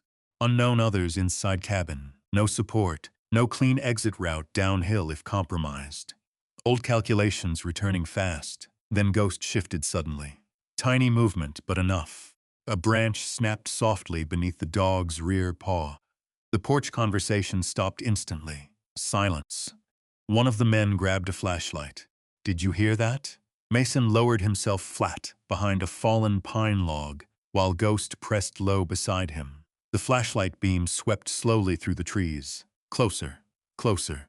Mason's breathing stayed controlled but shallow. Snow melted against his gloves while his pulse hammered steady beneath the silence. The beam stopped less than 15 feet away. One more step and they'd have visual. Ghost's body tensed beside him. Ready. Then somewhere farther downhill, a tree branch cracked loudly under snow weight. The guard swung the flashlight immediately. What the hell was that? Probably elk. The beam moved away. Mason exhaled once through his nose. Close. Too close.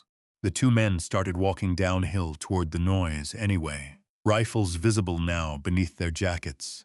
That changed things fast. Ghost glanced toward Mason, waiting for direction. Mason touched 2 fingers lightly against the dog's shoulder. Hold. The guards passed within 20 yards, moving through the snow with heavy, careless steps. Not military, not hunter either. Men used to intimidation more than fieldcraft. The second they disappeared deeper into the trees, Mason moved. Fast, low silhouette, minimal snow disturbance. He reached the cabin porch in seconds with Ghost tight beside him. The lantern inside flickered across dusty windows coated with frost. Mason peered carefully through one corner. Nobody inside, just equipment, maps, portable radios, laptop cases, and stacked file boxes. Ghost nudged the cabin door gently with his nose. Unlocked, Mason slipped inside. The air smelled like diesel fuel, wet wool, and stale coffee. Someone had turned this old hunting cabin into a temporary operations post. Maps covered one entire wall, topographic surveys, water routes, property boundaries across Bitterroot Valley. Walter's ranch circled repeatedly in red marker. Ghost moved toward a folding table near the back wall and stopped. USB drives, hard folders, printed emails. Mason grabbed everything he could fit into Walter's old canvas satchel hanging beside the doorway. Fast, efficient. Then he saw the photographs, dozens of them. Ranchers around the valley, license plates, homes, schedules, surveillance, Walter Grady included. One photo showed Walter standing outside the Stevensville post office only 9 days before his death. Another showed Ruth Bennett loading water samples into her truck. Mason's stomach tightened. These people weren't negotiating land deals. They were running pressure operations. Ghost suddenly growled, voices returning outside. Too soon. Mason killed the lantern immediately. Darkness dropped over the cabin. The porch steps creaked beneath heavy boots. One of the guards laughed outside. Damn, storm's getting worse. Mason scanned instantly. No rear exit except one narrow window, too small for fast movement. Ghost stood perfectly still, waiting. The cabin door handle rattled once, then stopped. Thought I left this lamp brighter. Another voice. You hear something? Mason's body locked hard for half a second as the sound of a rifle bolt sliding echoed through the darkness, metallic, sharp. Afghanistan slammed into him instantly. Night raid, compound wall, rifle charging in darkness before the first shot started. His vision tunneled, breathing caught. Not here, not now. Ghost pressed hard against his leg immediately, grounding him, pulling him back before panic fully detonated. Outside, the porch boards groaned again. One guard stepped inside. Flashlight beam cut through darkness. Mason moved, not toward the man. Away, silent lateral movement beside stacked crates while Ghost stayed low enough to disappear against the floor. The flashlight swept inches past them. "Probably nothing," the guard muttered. Then Ghost did something Mason never forgot afterward. The dog deliberately knocked a loose tin cup from the far corner shelf. Clatter. The guard spun instantly toward the noise. Mason used the opening. One fast motion through the side window. Glass exploded outward into snow. Cold air hit like a wall. Ghost launched through after him. "Hey!" Flashlights exploded behind them. Mason hit the ground hard outside and rolled downhill through deep snow, while rifle beams sliced through the trees above. No shots fired. Too much darkness. Too much storm. Still dangerous. Ghost stayed glued beside him as they moved through the forest fast and low. Mason's lungs burned from cold air, while branches whipped against his face and shoulders. Behind them, voices shouted through the storm. They took the files. "Get the ATV." Mason pushed harder downhill. Then came another sound. Engine, not behind them. Ahead. The black SUV moving to intercept lower on the trail. "Trap." Ghost barked sharply and veered left through denser timber. Mason followed instantly without thinking. The terrain steepened hard beneath the snowpack. Twice he nearly lost footing against hidden rocks. Then headlights suddenly burst through the trees only 30 yards away. Too close. The SUV fishtailed sideways across the trail while one guard jumped out carrying a flashlight and rifle. Ghost lunged before the man fully saw them. Not attack, distraction. The dog exploded through deep snow, barking violently from the opposite side of the trail, while Mason slipped downhill through darkness unseen. The guard turned toward Ghost immediately. Wrong move. By the time they realized Mason had broken visual contact, he and Ghost were already deep inside the forest again, moving toward the ranch. No clean pursuit after that. Too much snow, too many trees. Still, Mason didn't slow until the ranch lights finally appeared faintly below, through the darkness around 3:41 a.m. He bent forward, breathing hard beside the Tahoe, while Ghost stood nearby, covered in snow and ice. The dog's injured paw bled again through the bandage. Mason crouched beside him quietly. "You pulled me out of that one too." Ghost leaned his head briefly against Mason's chest. Then Mason looked back toward the mountain. Far above the tree line, faint orange light suddenly flickered through the darkness. The cabin, burning. Orange flames twisted through the trees high above the ridge like a signal fire against the black Montana sky. Mason stood beside the Tahoe, breathing hard, while snow melted down the back of his collar. Ghost stared uphill too, ears rigid, chest heaving from the run through the forest. The old lookout cabin was fully involved now. Fire rolled through the roofline in violent bursts, while sparks vanished into the storm clouds overhead. Whoever Blackstone had stationed there wasn't trying to hide anymore. They were erasing evidence.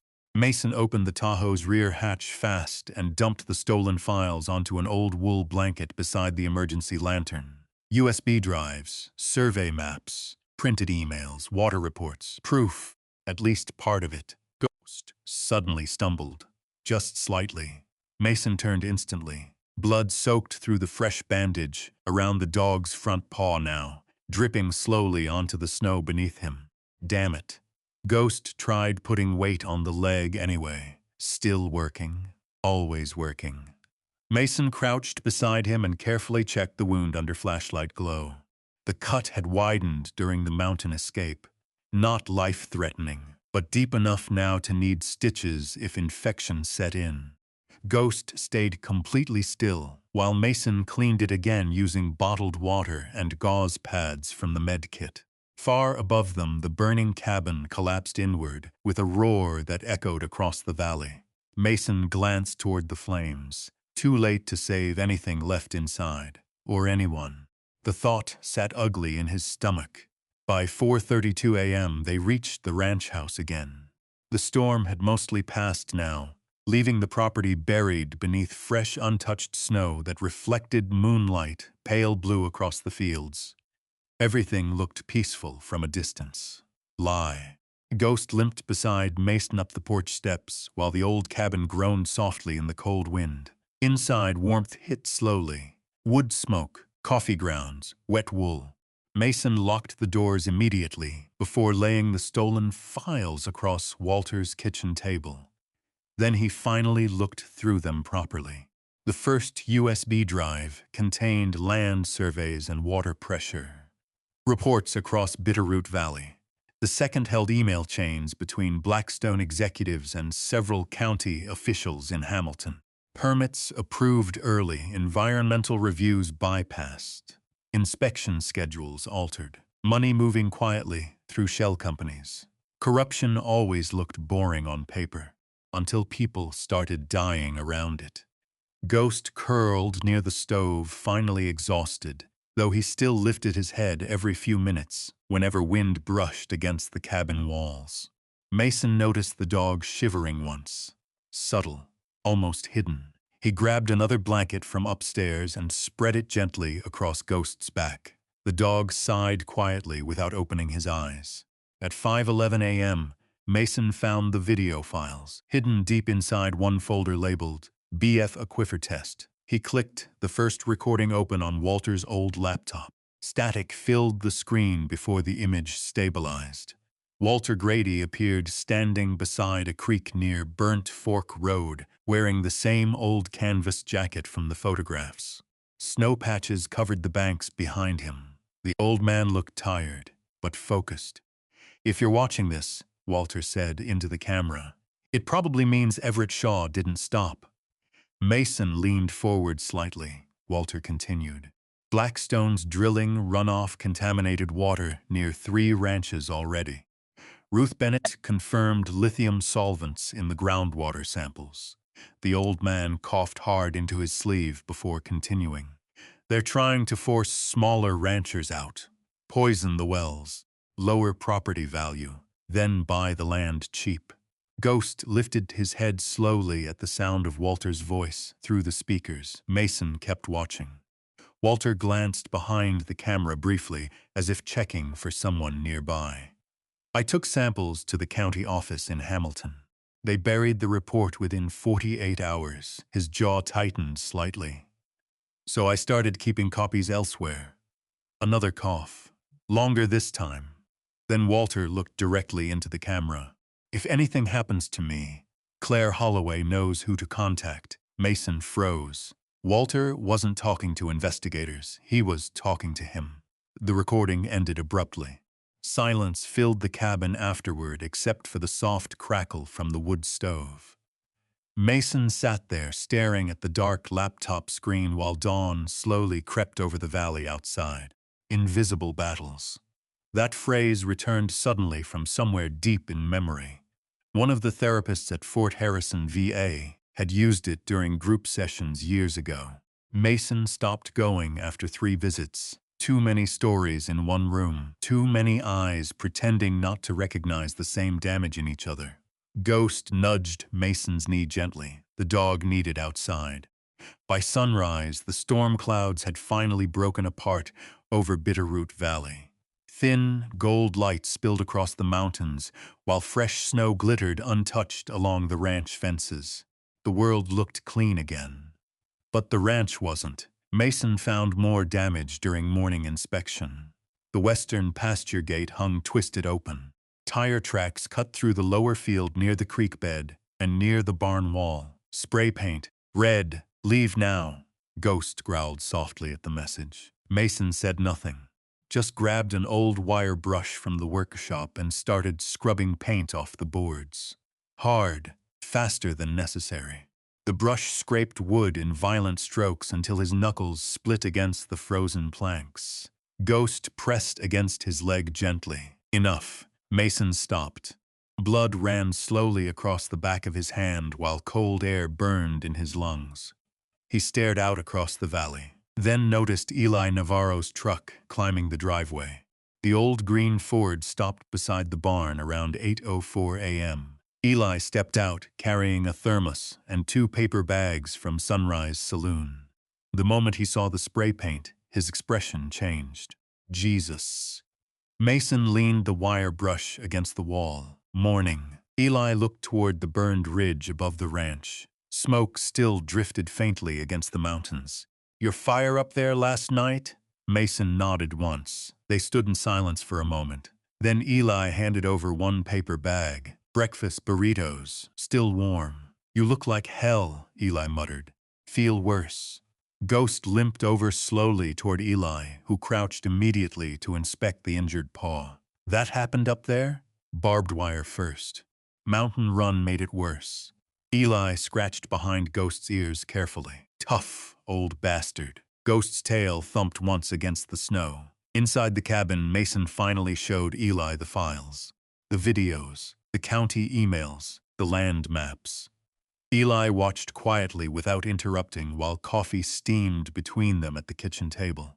When Walter's video ended, Eli leaned back heavily in the chair. Son of a bitch. Snowmelt dripped slowly outside the gutters. Mason rubbed tired hands across his face. They killed him? Eli stared at the laptop screen a long moment before answering. Maybe not directly. He looked toward the window. But men like Shaw don't need to pull triggers themselves. The cabin fell quiet again. Then Ghost stood abruptly, alert. Ears forward, Mason noticed immediately. A vehicle approached outside. Not Eli's. Heavy diesel engine. Different sound. They moved to the front window together. Black pickup truck rolling slowly up the ranch driveway. Blackstone Resource Group logo across the door. 2 men inside. 1 passenger. Expensive coat. Gray hair. Even from this distance, Mason recognized him from the photographs. Everett Shaw. The truck stopped 20 yards from the porch. Nobody moved for several seconds. Then Shaw stepped out calmly into the snow. Tall. Perfect haircut. Leather gloves that looked too expensive for ranch country. He glanced around the property slowly before looking direct toward the cabin window where Mason stood. No fear in him. Only confidence. Like a man used to owning outcomes already, Eli muttered under his breath. Here we go. Ghost's growl rolled deep through the cabin. Shaw approached the porch alone while the other 2 men remained beside the truck watching. Mason opened the front door before Shaw could knock.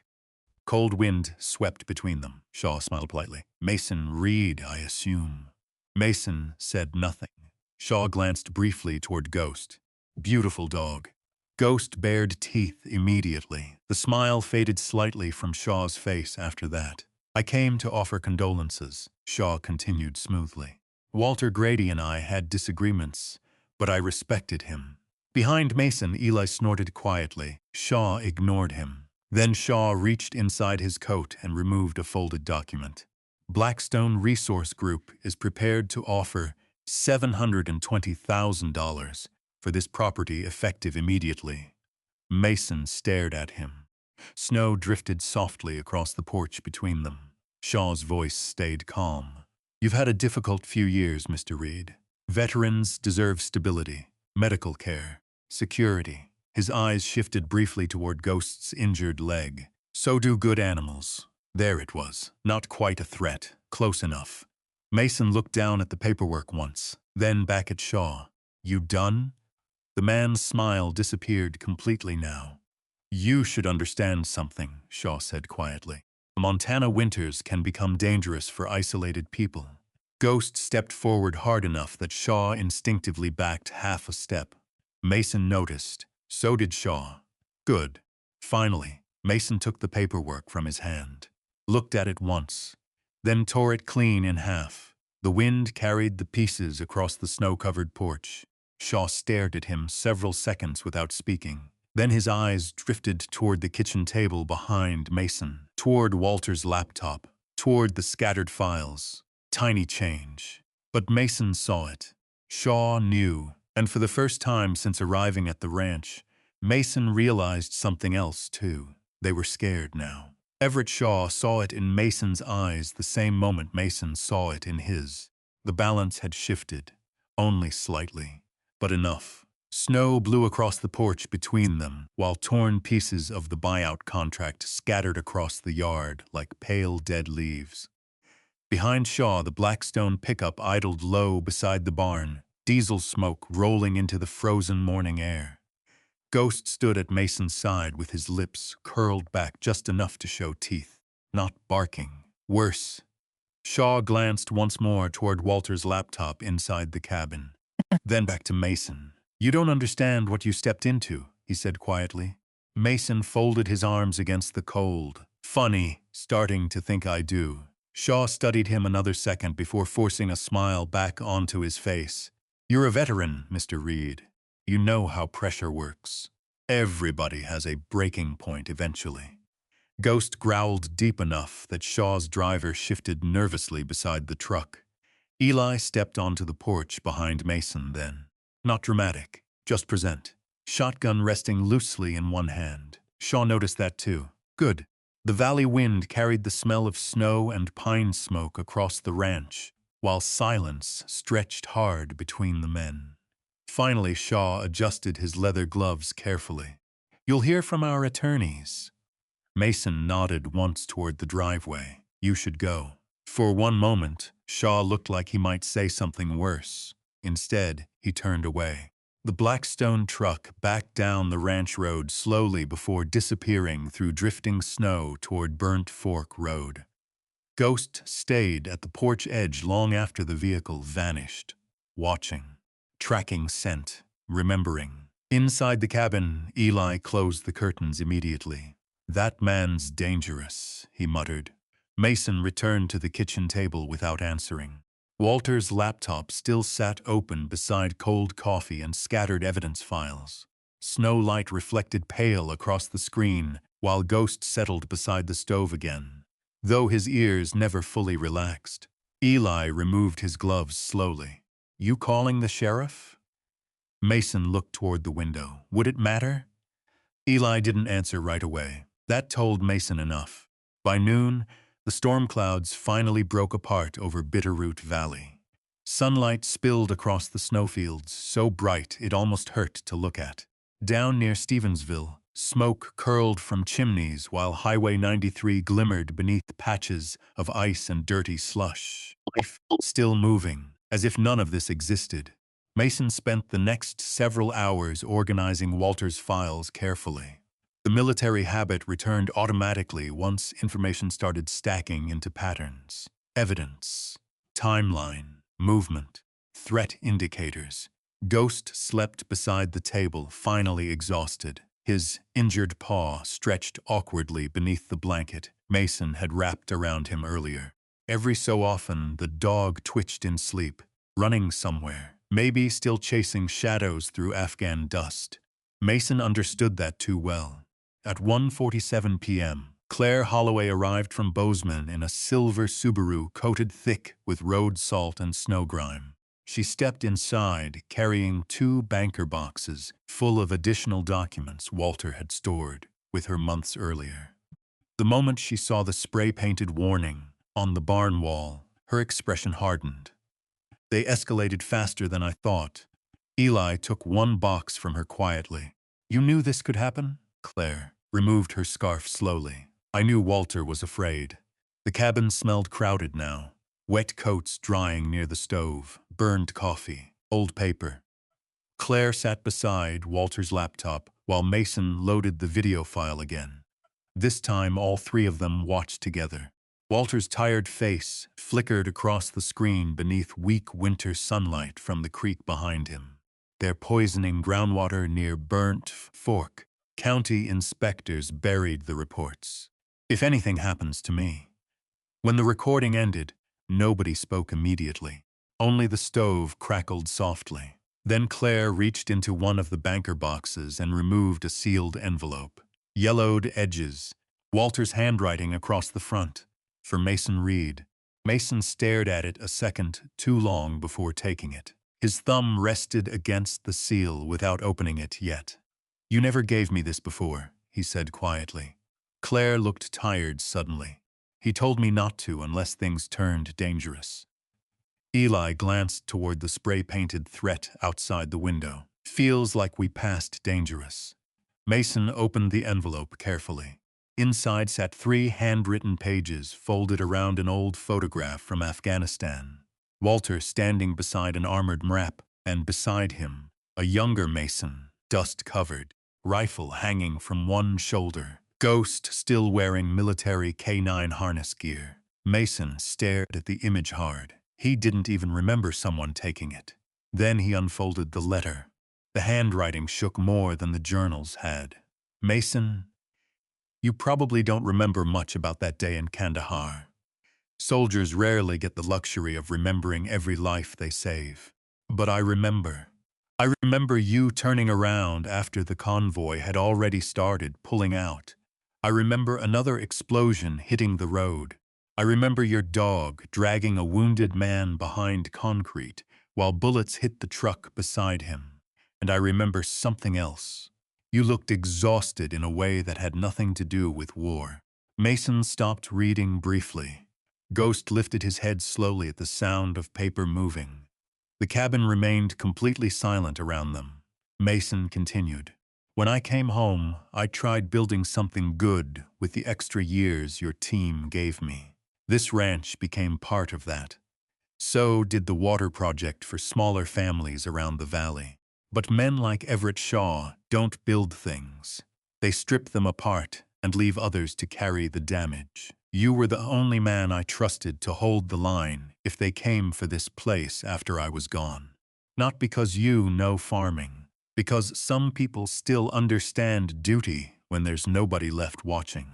Mason's jaw tightened hard enough that pain flickered near his temples. He kept reading anyway. I know war followed you home. I saw it in your eyes before the helicopter even lifted off that road in Afghanistan. But I also saw something else. You still came back for strangers. Don't forget that part of yourself, Walter. The letter ended there. Simple. No dramatic goodbye, no grand wisdom. Just truth. Mason folded the pages carefully while snowmelt tapped softly against the cabin gutters outside. Eli looked toward the mountains. Hell of a thing. Claire wiped quietly beneath one eye before pretending to reorganize files. Ghost rose slowly and limped toward Mason. The old dog rested his chin against Mason's knee, grounding him again, always. Later that afternoon, Claire helped organize the evidence timeline across Walter's kitchen wall, using maps and notes taped beside each other. Dates, water reports, Blackstone drilling permits, county approvals, threat letters. By 4:20 p.m., the pattern looked undeniable. Walter discovered contaminated water runoff near exploratory drill sites. He reported it. County officials buried it. Then pressure started, buyout offers, surveillance, threats, and finally, death. Claire stared at one medical examiner report quietly. Heart failure, she muttered. That's what Ravalli County ruled. Eli crossed his arms. And you believe that? Claire didn't answer immediately. Then, I think stress kills people faster than bullets sometimes. The room went still after that because all three of them knew she wasn't just talking about Walter. Near sunset, Mason finally stepped outside alone. The valley had turned gold beneath fading winter light. Snow glittered across the pastures, while the Bitterroot Mountains burned orange against the horizon. Beautiful place. Worth fighting for. Ghost limped out beside him a minute later despite Mason trying to make him rest. The dog lowered himself carefully onto the porch boards. Mason sat beside him. No words for a while, just wind moving through distant pines. Then Mason spoke quietly enough that maybe only Ghost heard it. I lost 2 men in Kandahar. The dog's ears shifted slightly. Mason stared out across the valley. Rodriguez took shrapnel clearing a compound near Sangin. Lewis got hit during extraction outside Lashkar Gah. His fingers tightened slowly around the porch railing. After that, every time somebody got close to me, I kept expecting the next call.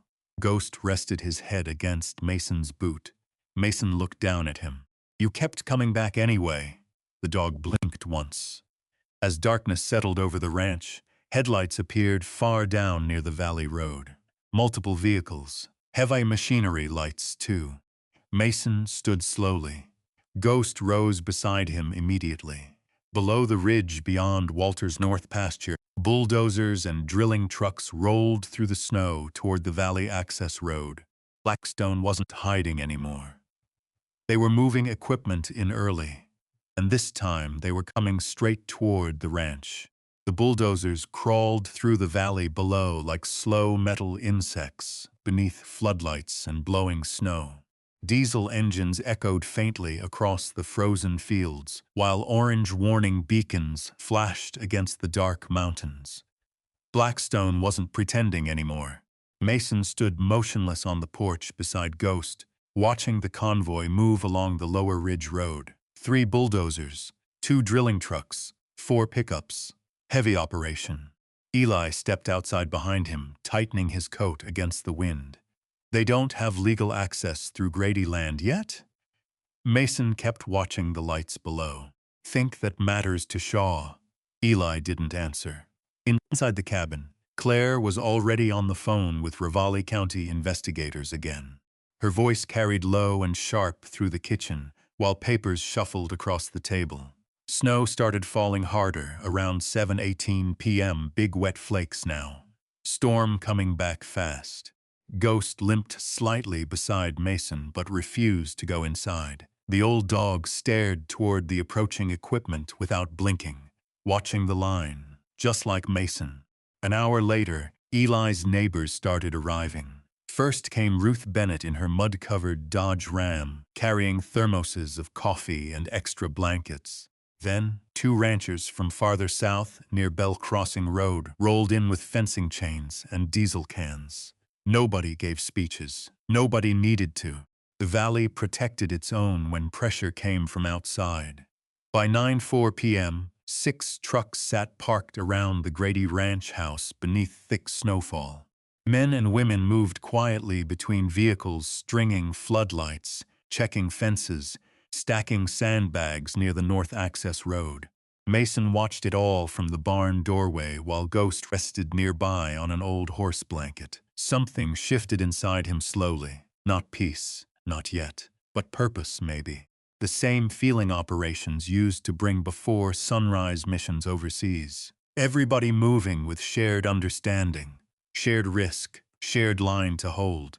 At 9:37 p.m., Mason unfolded Walter's topographic maps across the hood of Eli's truck. "Road bends narrow here," he said quietly, pointing near the North Ridge entrance. "Heavy equipment bottlenecks if snow deepens another 6 inches."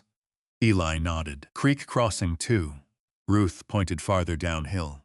"If they try circling east, they'll hit frozen irrigation ditches." Mason's finger moved across the map automatically. Observation points, approach lanes, fallback routes. The old ranger part of his brain woke completely now. No panic in it, only focus. "Keep headlights off unless necessary," Mason said. "Radio short and clear. If something moves near the tree line, call direction first, not guesses." One rancher smirked slightly. "You done this before?" Mason glanced toward the mountains. "Something like it." Ghost stood suddenly, alert. All conversation stopped immediately. The dog stared hard toward the northern ridge beyond the cattle fence. Then came the sound. Engines, closer now. Floodlights appeared through blowing snow. 30 seconds later, Blackstone convoy, moving uphill. The storm swallowed distance strangely at night. One moment the vehicles seemed miles away. The next they emerged directly beyond the lower fence line, throwing white light across the snow-covered pasture. Bulldozers first, massive steel blades coated with ice. Behind them came Shaw's black pickup and several contractor trucks. Mason grabbed the radio from Eli's hood. Positions. Short, calm lights flickered across the ranch as people moved into place. Not armed militia, not movie nonsense. Just ranchers standing where their land started. Ghost pressed close against Mason's leg as they walked toward the northern fence line. Snow reached nearly mid-calf now. Wind tore sideways hard enough to sting exposed skin. The convoy finally stopped 50 yards from the ranch gate. Engines idling. One bulldozer revved louder. Pressure tactic. Mason recognized it instantly. Everett Shaw stepped out of the black pickup wearing the same dark coat as before. Snow settled across his shoulders, while floodlights illuminated the valley around him.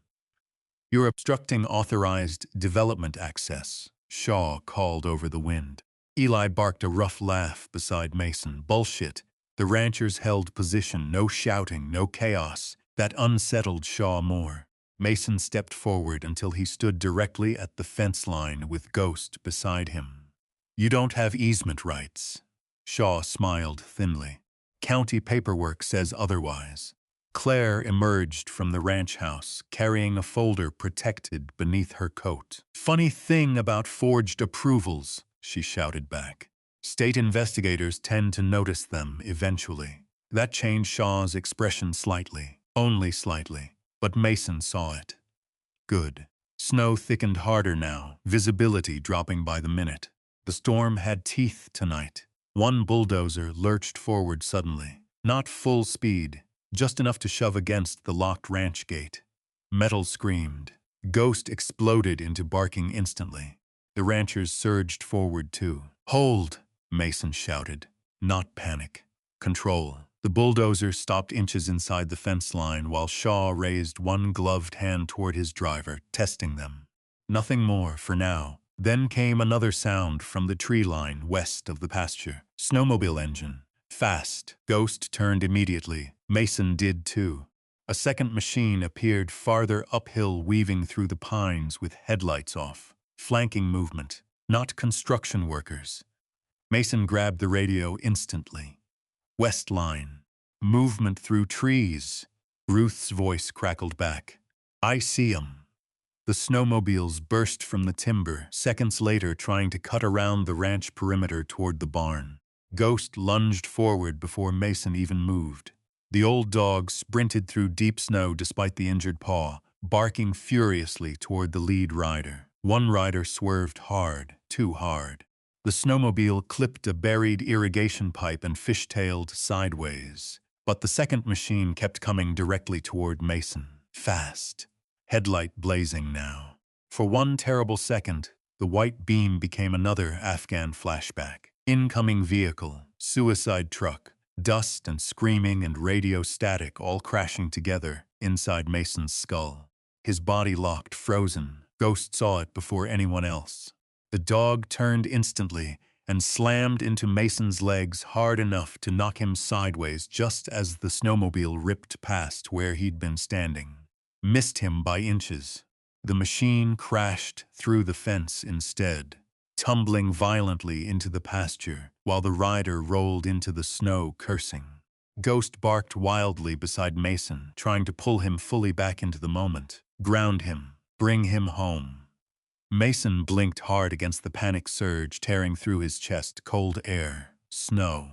Montana, not Kandahar. The world returned piece by piece. Then he heard Ghost yelp. Sharp, wrong. Mason spun instantly. The second snowmobile had clipped Ghost during the turn. The dog collapsed hard near the broken fence line. Not moving right. No! Mason hit the snow beside him immediately. Blood spread dark across Ghost's shoulder beneath the fur, while snow blew over both of them. The dog tried standing anyway, still trying to work. Easy, Mason whispered roughly. His hands shook hard now while checking the injury beneath flashlight glow. Deep gash across the upper shoulder, maybe cracked ribs too. Ghost whined softly but kept looking toward the riders instead of himself. Still protecting. Always protecting. Behind them, chaos exploded across the ranch line. Sheriff vehicles arrived through the storm. Blue lights flashing across snow and diesel smoke. State investigators, too. Claire had finally gotten somebody to move. Deputies flooded the lower road, while ranchers surrounded the crashed snowmobile riders near the fence. Shaw stood near his truck, shouting angrily at investigators now, while snow buried the scene around them. One deputy pulled Mason aside briefly. You Mason Reed? Yeah. We need copies of every file Walter Grady left. Mason looked toward the ranch house. You'll get them. The deputy nodded once before moving toward Shaw's convoy. The Blackstone men suddenly looked smaller beneath all those flashing lights. Not untouchable anymore. Just men. Ghost tried lifting his head again. Mason crouched beside him in the snow while blood soaked through his gloves. You stay with me, buddy. The dog's breathing sounded shallow now. Wrong. Far too wrong. At 11:53 p.m., Mason loaded Ghost carefully into the back of Ruth Bennett's truck because her Ram handled snow roads better than the Tahoe. Missoula Veterinary Specialty Center sat nearly 90 miles north through worsening weather. The drive felt endless. Snow hammered the windshield while emergency wipers struggled against ice buildup near Lolo Pass. Ghost lay wrapped beneath blankets across the back seat, breathing unevenly while Mason kept one hand resting against the dog's ribs the entire drive. Counting breaths, still here, still here. The dashboard clock rolled past 1:42 a.m. when Missoula city lights finally appeared through the storm. The emergency vet clinic glowed pale blue against the dark street near South Reserve. Technicians rushed Ghost inside immediately on a rolling gurney. Mason followed halfway to the doors before staff stopped him gently. "We'll do everything we can." Then the doors closed, just like that. Mason stood alone in the waiting room, afterwards still covered in blood and melted snow. His hands wouldn't stop shaking now that there was nothing left to do. Coffee machine humming. Television muted overhead. Room smelled like antiseptic and wet jackets. A nurse handed him paperwork at 2:07 a.m. Owner's name, Mason Reed. Pet's name, Ghost. Condition, critical but stable pending imaging. Mason stared at the form without moving, then slowly sat down beneath the harsh fluorescent lights. For the first time since Afghanistan, he felt truly helpless again. And somewhere beyond the waiting room doors, the only thing that had kept him standing these past years was fighting to survive another night. The clock above the television read 2:16 a.m. Mason sat alone beneath the fluorescent lights inside Missoula Veterinary Specialty Center, with dried blood cracking across his knuckles and jacket sleeves. Snowmelt dripped slowly from his boots onto the tile floor while the coffee machine hummed quietly beside a rack of outdated hunting magazines. Everything smelled sterile. Alcohol wipes, bleach, fear. He hadn't slept in almost 36 hours. Maybe longer. Hard to tell anymore. A Labrador somewhere down the hallway barked twice before falling silent again. A woman near the reception desk cried softly into her phone while a tired vet technician carried folded blankets toward room 4. Life kept moving, even now. Mason leaned forward in the plastic chair and rubbed both hands over his face hard enough to hurt. His fingers still carried faint traces of Ghost's blood beneath the nails, despite washing them twice in the restroom sink. Not enough. Never enough. At 2:41 a.m., the surgical doors finally opened. A veterinarian stepped into the waiting room, removing blue gloves carefully as she walked. Dr. Hannah Keller, mid-50s, gray streaks in dark hair, reading glasses hanging from her collar. Her scrubs carried one small paw-print pin near the shoulder. Mason stood immediately. "How bad?" Dr. Keller looked exhausted herself. "He lost a lot of blood." She folded the gloves slowly. 3 broken ribs, deep laceration across the shoulder muscle, mild lung bruising, a brief pause. "But he's alive," Mason exhaled once, barely. He made it through surgery. The waiting room suddenly felt quieter after that.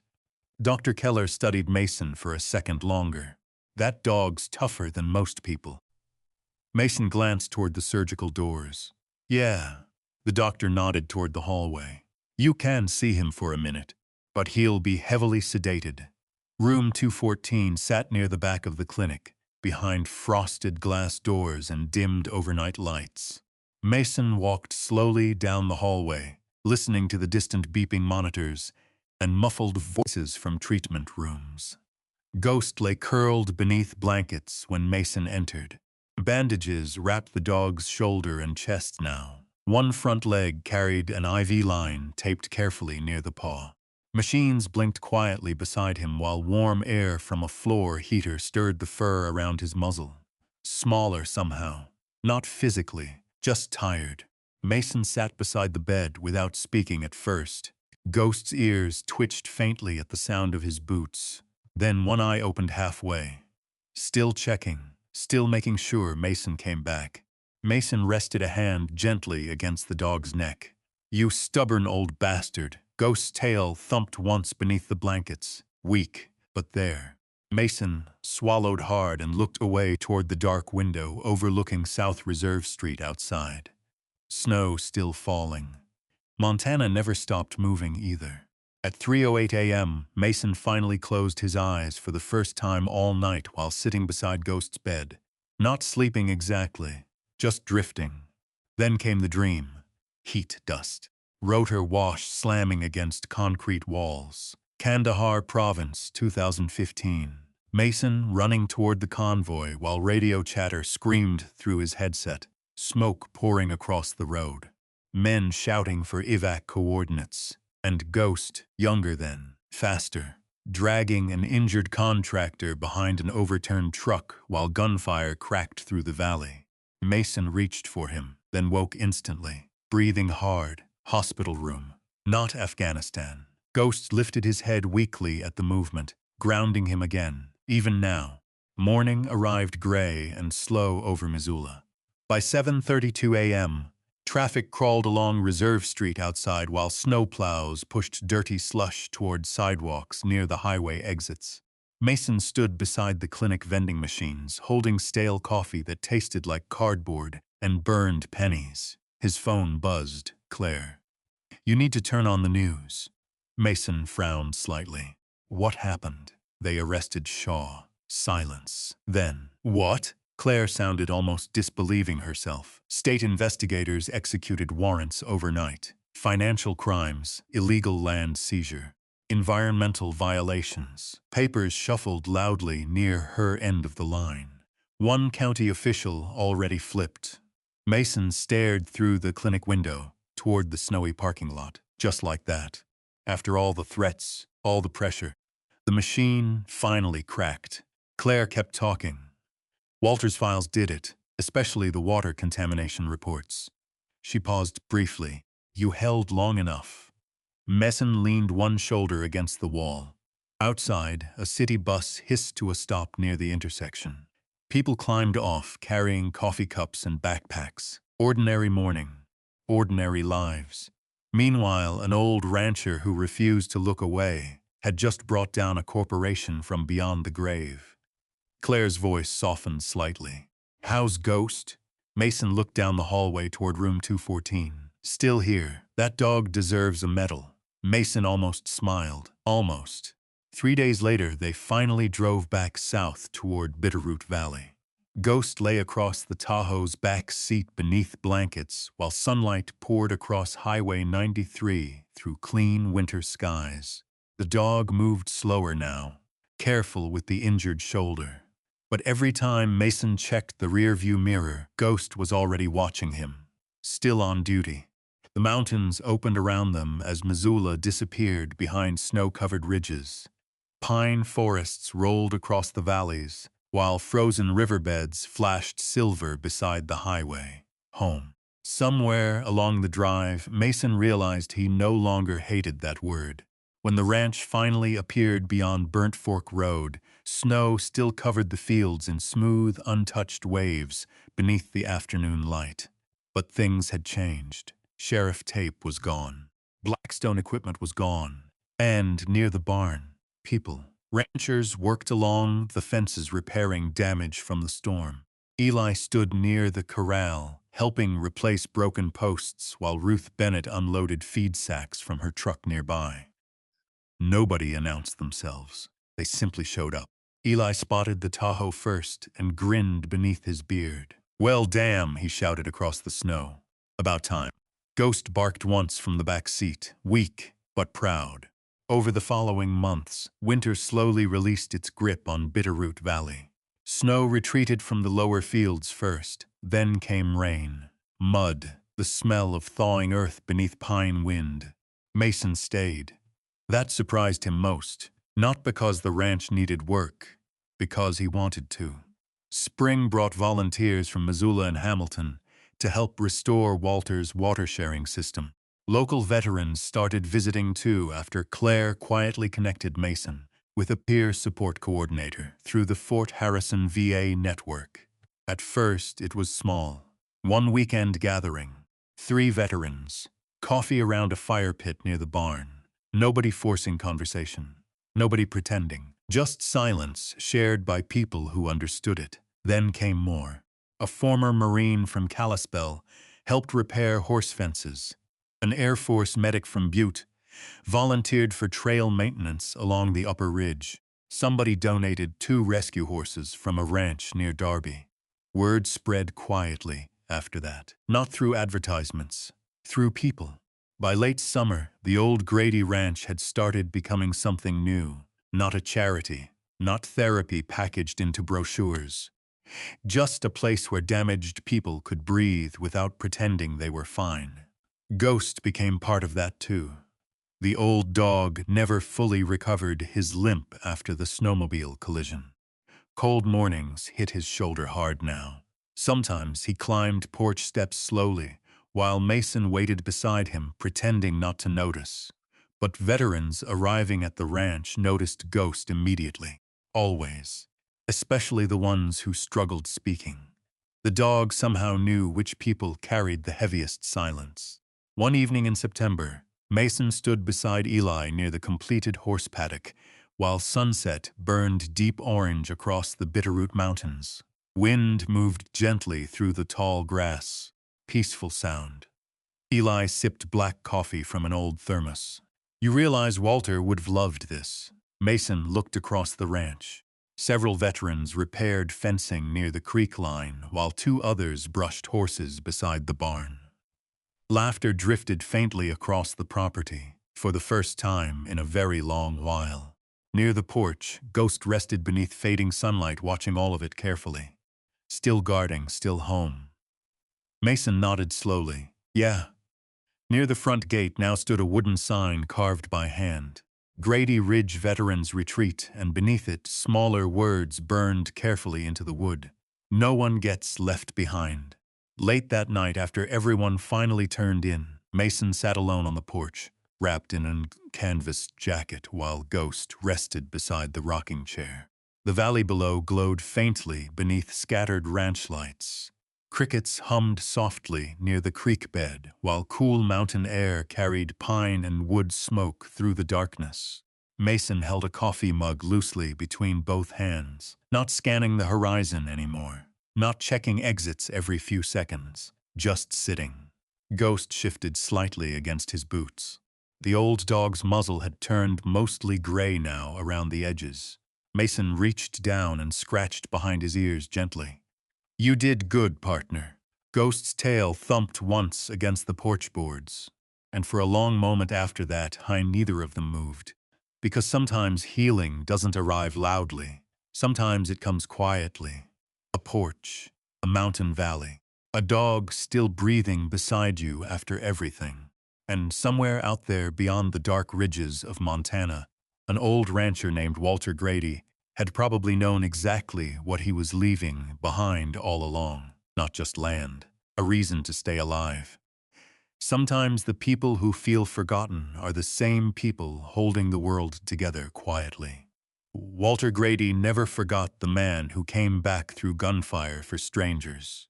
Years later, that memory became a home, a purpose, and a second life. Maybe kindness never really disappears. Maybe it waits until someone needs it most. If this story stayed with you, tell us where you're watching from tonight. And if you've ever known someone carrying invisible battles after war, leave a comment for them below. Don't forget to subscribe if you believe stories about loyalty, second chances, and good dogs still matter. Maybe that's the part people miss sometimes. Not every wounded person looks broken on the outside.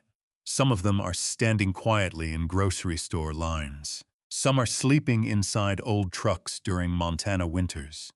Some are still waking up every night hearing sounds nobody else can hear. And sometimes the only thing keeping them here is a dog lying beside them in the dark.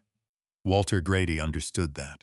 He saw a tired man long before he saw a soldier, and instead of looking away, he chose to leave behind something rare in this world now. Trust, not pity, not charity.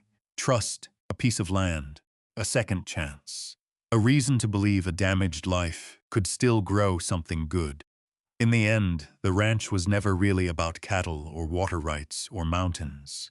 It was about dignity, about a man who thought he had been forgotten, finding out that one act of courage still mattered years later, about a loyal dog who never stopped pulling his partner back from the edge, and about a small community deciding that people carrying scars still deserve a place at the table.